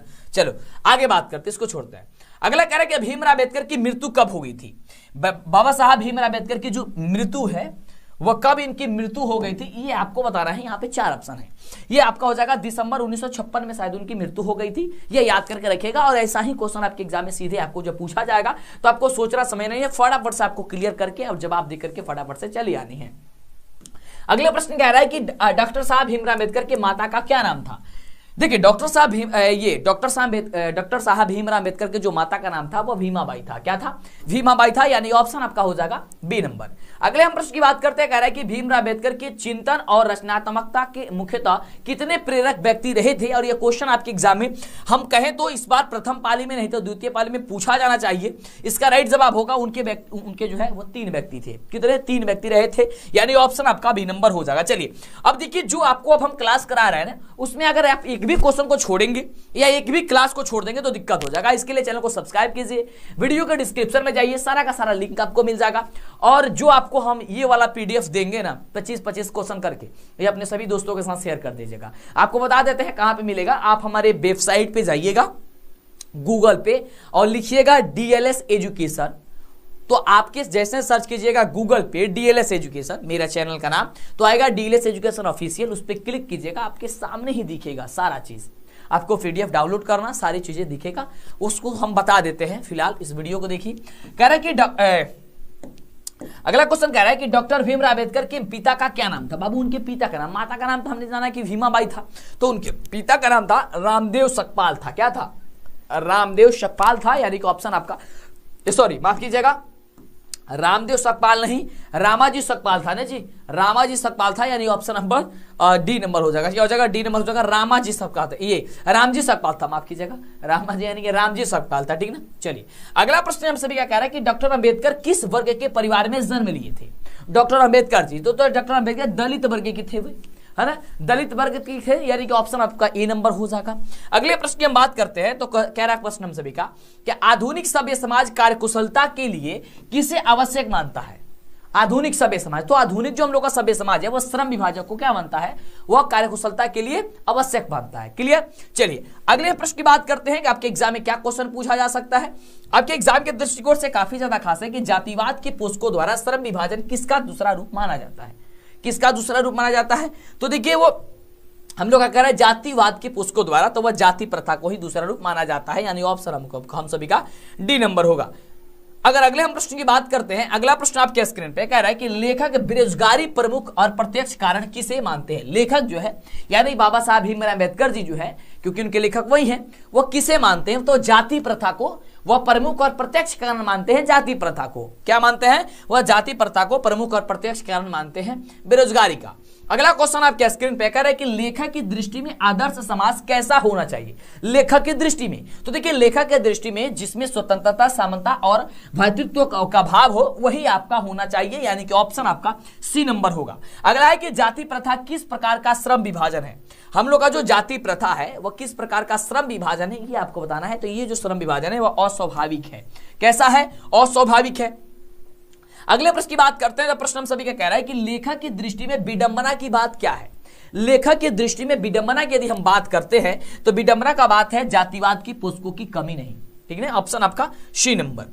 अगले प्रश्न की हम बात करते हैं कि अगला प्रश्न क्या कह रहा है। तो अगला प्रश्न कह रहा है कि जाति प्रथा के अनुसार श्रम विभाजन का आधार क्या है। जाति प्रथा के अनुसार श्रम विभाजन का आधार जो है वह क्या है? तो है पैतृत्व पेशा, यानी कि आप जन्मजात जो है जैसे ही जन्म लेंगे आपके जो पिताजी करते थे तो आपको वही करना पड़ेगा, ये आपको माना जाता है। चलिए अगले हम प्रश्न की बात करते हैं। कह रहा है कि श्रम विभाजन और जाति प्रथा के लेखक कौन है। ये तो आपको हमने बताया कि बाबा साहब भीमराव अम्बेडकर जी हैं। ये तो शायद क्वेश्चन डबल हुआ था ना जी। चलिए ऑप्शन डी। अगले हम प्रश्न की यदि बात करते हैं तो कह रहा प्रश्न हम सभी का कि श्रम विभाजन जाति प्रथा शीर्षक किनके द्वारा हिंदी में रूपांतरित है। ये देखिए ये हिंदी में रूपांतरित किसके द्वारा किया गया है? श्रम विभाजन जाप्ता ललय सिंह यादव के द्वारा जो है ये इसे हिंदी में रूपांतरित किया गया है। और ये क्वेश्चन याद करके रखिएगा, इस वर्ष आपके एग्जाम में पूछा जा सकता है। वैसे तो सारा का सारा क्वेश्चन जो आपको बता रहे हैं वो सीधे आपके एग्जाम में पूछा जाएगा। अगला क्वेश्चन कह रहा है कि भारतीय संविधान के निर्माण में महत्वपूर्ण भूमिका किसकी है। भारतीय संविधान में तो ये तो बच्चा जानता है और सबको जानते हैं कि बाबा साहब भीमराव अम्बेडकर जी का है वो सबसे ज्यादा जो है वो योगदान रहा है और उन्हीं के द्वारा ये सारा चीज हुआ। अगले हम प्रश्न की बात करते हैं। तो ये रहा जाति प्रथा मनुष्य के पेशे को किस प्रकार प्रभावित करती है। जाति प्रथा, तो बाबू जो जाति प्रथा हटे वो आपको यह मनुष्य को जीवन भर के लिए एक पेशे में बांध देती है। जाति प्रथा क्लियर कि आपका जो जीवन है, यानी कि जिस परिवार में आपने जन्म लिया आपको बोला जाएगा कि आप वही कीजिए। लेकिन हम एक मानते हैं कि एक ऑनलाइन का जो प्लेटफॉर्म आया है यह कोई किसी को मना नहीं करता है। आपके अंदर जो टैलेंट है आप करके दिखाइए। जैसे मान लीजिए कि हम लोग एक गरीब परिवार से हैं, जैसे हमारा ही बात करें तो हम एक गरीब परिवार से हैं, एक गरीब गांव से हैं, एक गरीब मोहल्ले से हैं, जो भी कहिए आप। लेकिन अगर हमारे अंदर टैलेंट है तो आप हमें देख रहे हैं, आप हमें सुन रहे हैं, हम आपके लिए कुछ कर रहे हैं। आप भी, आपके अंदर भी वैसा ही टैलेंट होना चाहिए कि आप भी कुछ कर सके। इसमें कोई बाध्य नहीं है। तो ये आपके लिए और हम लोग के जीवन के लिए और आज के युग के लिए ये रामबाण है, एक तरीके से कहना चाहे तो। क्योंकि आपके अंदर जो टैलेंट है वो दुनिया के सामने आप परोस सकते हैं, आप उसे दिखा सकते हैं कि मैं ये कर सकता हूं। फिलहाल आइए बात करते हैं अब संस्कृत विषय की, क्योंकि आपकी सबसे अंतिम विषय की परीक्षा है संस्कृत विषय की। और संस्कृत में क्या महत्वपूर्ण 25 क्वेश्चन है उसे हम लोग जानते हैं। इसका पीडीएफ भी आपको अब इसके बाद बता देते हैं कि कैसे मिलेगा। और chapter wise objective subjective PDF चाहिए, व्हाट्सएप पे चाहिए आपको, उसके भी बारे में हम आपको बताते हैं क्लियर कि कैसे होगा। चलिए आइए समझाते हैं। सबसे पहले बात करते हैं अब मतलब की बात करते हैं संस्कृत विषय के बारे में, क्योंकि इसके पहले हमने math, science, social science, Hindi सबके बारे में जान लिया। मात्र ये लास्ट सब्जेक्ट है और 25 क्वेश्चन इसमें भी आप जान लीजिए कि 25 क्वेश्चन कौन है जो संस्कृत के लिए महत्वपूर्ण है। और संस्कृत भी आपके एग्जाम में, देखिए हमने तो आपको कई बार बोलते हैं कि मैथ, हिंदी और संस्कृत यही 3 सब्जेक्ट है जो आपके रिजल्ट में काफी ज्यादा उछाल लाएगा। यानी कि देखिए इन्हीं 3 सब्जेक्ट को ज्यादा पढ़ना चाहिए। लेकिन अधिकतर बच्चे क्या करते हैं, मैथ पढ़ते हैं, साइंस और सोशल साइंस ज्यादातर पढ़ते हैं। लेकिन देखिए पढ़ना तो भी चाहिए, लेकिन अगर रिजल्ट की बात करते हैं कि रिजल्ट किसमें अच्छा आएगा तो पूरा सब्जेक्ट अच्छा आ जाएगा। तो यही 3 सब्जेक्ट है, हिंदी हो गया, संस्कृत हो गया, मैथ हो गया। क्योंकि इसमें 100 में 100 लाना आसान होता है। थोड़ा सा हिंदी में लाना आसान नहीं होता है, लेकिन संस्कृत और मैथ में 100 में 100 लाना आसान होता है। इसमें एक ही 2 सब्जेक्ट होता है। लेकिन अगर सोशल साइंस की बात करते हैं तो उसमें एक प्रैक्टिकल होता है, उसमें 5 सब्जेक्ट होता है, सबको पढ़ना होता है, काफी सारे चैप्टर होते हैं। तो और उसमें 80 नंबर का एग्जाम होता है, 20 नंबर प्रैक्टिकल होता है। साइंस की बात करते हैं तो 3 सब्जेक्ट हो जाता है, उसमें प्रैक्टिकल का एग्जाम होता है। फिजिक्स, केमिस्ट्री, बायोलॉजी आपको पढ़ना होता है, उसमें भी काफी सारे चैप्टर होते हैं। तो देखिए पढ़ना तो सब चीज है, लेकिन अगर रिजल्ट की बात करते हैं तो ये 3 सब्जेक्ट काफी महत्वपूर्ण होता है। फिलहाल आइए, हमें उम्मीद है कि वीडियो को लाइक कर दिया, चैनल को सब्सक्राइब कर दिया और मीठा मीठा कमेंट आप कर रहे हैं। और आप लोग जो है डेली क्लास 6 बजे जुड़िए, हमें पूरी उम्मीद है आप जुड़िएगा, आप जबरदस्त तैयारी कीजिएगा, एकदम धमाल नचिएगा परीक्षा में। चलिए सिक्का उछल चुका है, भीड़ भी आपका होगा, टेल भी आपका होगा। चलिए क्वेश्चन हम सभी का कह रहा है कि उपनिषदस्य रचनाकारः क अस्ति, यानी कि उपनिषद के रचनाकार कौन है, ये क्वेश्चन पूछ रहा है।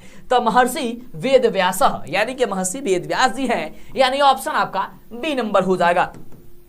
अगर अगले हम प्रश्न की बात करते हैं तो कह रहा है हम सभी का प्रश्न कि उपनिषद कान प्रकटयन्ति। आपका जो उपनिषद है वह कौन जो है इसमें आपका प्रकट है, तो आपका क्या चीज है, तो दर्शन शास्त्र सिद्धांतन, यानी कि दर्शन शास्त्र ऑप्शन हो जाएगा आपका सी नंबर। अगला है कि मंगलम पाठस्य रचनाकार कस्ति, यानी कि मंगलम जो पाठ है इसके रचनाकार जो है वह कौन है, ये आपको ये बताना है। तो इसका राइट जवाब हो जाएगा कि मंगलम पाठ के महर्षि वेद व्यास जी है, यानी ऑप्शन आपका हो जाएगा सी नंबर।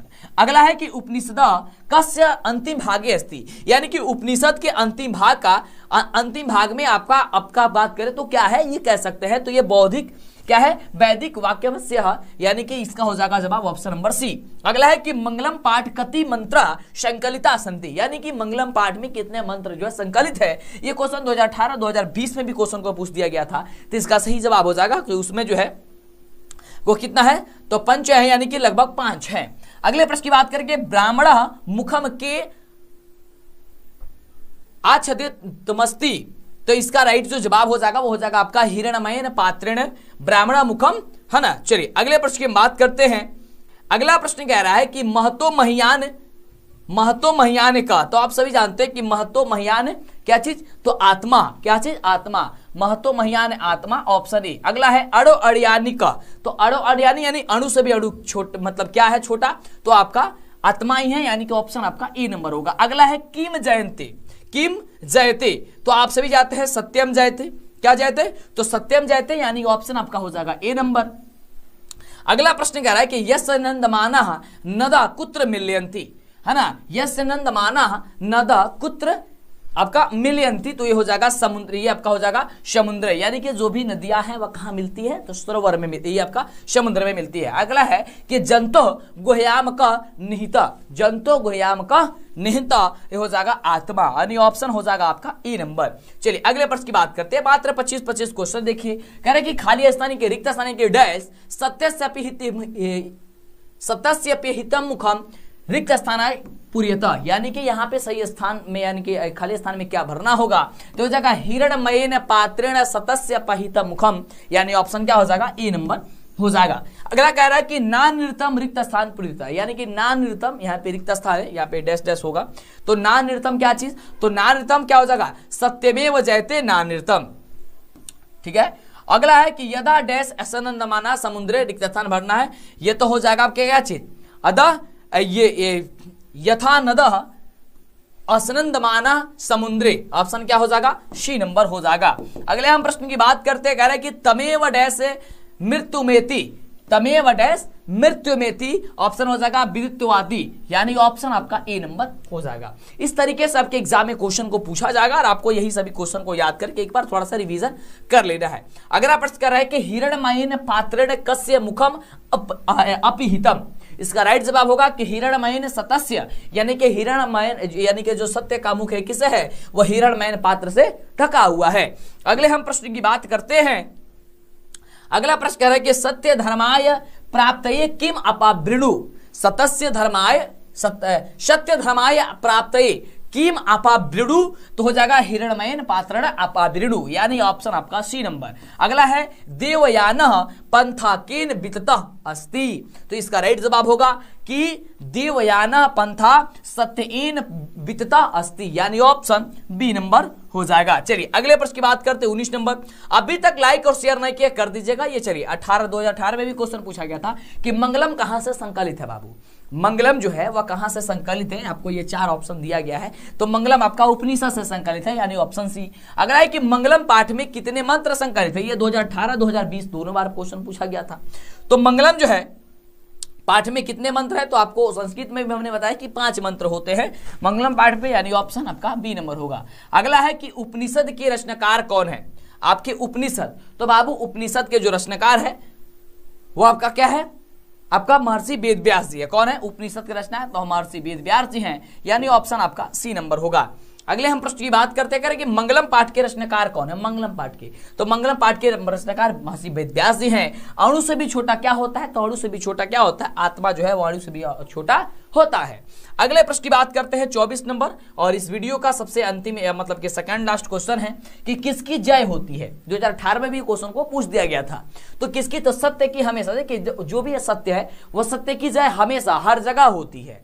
अगला है लास्ट क्वेश्चन कि बहती नदी कहां मिलती है, जो नदी बह रही है तो नदी कहां मिलती है? तो बहती नदी हम लोग का समुद्र में मिलती है। इस तरीके से आपकी अब पूरी क्लास की रिवीजन आपको इस तरीके से हो जाएगा। अब आइए आपको हम बतलाते हैं। तो पीडीएफ का डाउनलोड करने के लिए आपको सबसे पहले प्ले स्टोर में आ जाना है और प्ले स्टोर में आने के बाद से आपको सर्च करना है डीएलएस एजुकेशन, जो चैनल का नाम है। जैसे ही आप प्ले स्टोर में सर्च करेंगे तो मेरा एक ऐप आएगा डीएलएस एजुकेशन ऑफिशियल के नाम से, आप इसे इंस्टॉल कर लीजिएगा। मेरे में यह इंस्टॉल है इसलिए ओपन दिखा रहा है, हम ओपन पे क्लिक करते हैं। आप भी ओपन पे क्लिक कर लीजिएगा इंस्टॉल करके। जैसा इंस्टॉल कीजिएगा आपके सामने objective, subjective, model paper, online test अगर आपको चाहिए तो आप यहां से आपको मिल जाएगा। नहीं तो अगर आपको जो हमने आपको पीडीएफ दिखाया और जो पढ़ा रहे थे उसका पीडीएफ डाउनलोड करने के लिए आपको यहां पे मिलेगा बिहार बोर्ड न्यूज जो लिखा हुआ मिलेगा रिजल्ट, इस पे क्लिक कीजिएगा।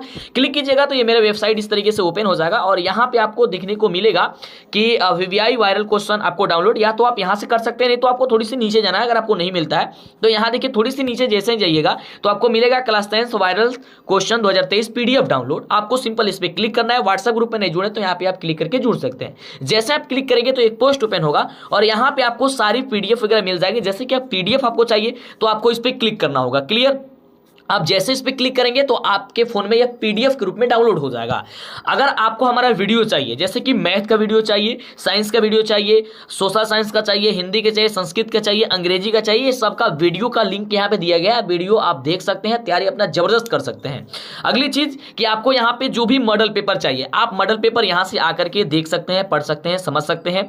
तो फटाफट से सबको बता दीजिए कि इस तरीके से आप जो है अपना पीडीएफ डाउनलोड कर सकते हैं। एक दूसरा और तरीका बता देते हैं, आपको गूगल को ओपन कर लेना है। गूगल में आपको सर्च करना है डीएलएस एजुकेशन। दो तरीका बता देते हैं, आप गूगल में भी सर्च कर सकते हैं डीएलएस एजुकेशन, आपके सामने आएगा डीएलएस एजुकेशन ऑफिशियल। आपको सिंपल इस पे क्लिक कर देना है। गूगल में सर्च करें तो क्लियर, नहीं तो आप ऐप के माध्यम से आप आ सकते हैं और यहां पे आपको मिलेगा तो आप इस पे क्लिक करके या तो आप डाउनलोड कर सकते हैं, नहीं तो थोड़ी सी नीचे चले जाइएगा। अगर आपको वो नहीं दिखता है तो यहां पे आपको मिलेगा class 10 viral objective question 2023 PDF download. आप इस पे क्लिक करके आप इस पे जैसे ही क्लिक कीजिएगा तो यहाँ पे ये ओपन होगा और यहाँ पे देख सकते हैं। फिर उसी प्रकार से ये पीडीएफ यहाँ पे ओपन हो जाएगा, मतलब पीडीएफ डाउनलोड करने के लिए जैसे इस पे क्लिक कीजिएगा पीडीएफ डाउनलोड कर सकते हैं। उसके नीचे फिर से यहाँ पे देख सकते हैं वही वीडियो का लिंक वगैरह सब कुछ दिया गया है, तो आप क्लिक करके आप वीडियो देख सकते हैं, तैयारी कर सकते हैं। अपने दोस्तों में इसे शेयर कर दीजिए, ठीक ना, जितना ज्यादा हो सकता है शेयर कर दीजिए। तो गूगल से आसान रहता है, गूगल से कर लीजिए या फिर प्ले स्टोर को भी डाउनलोड से आप ऐप मेरा डाउनलोड कर लीजिए और उससे भी आप अपना तैयारी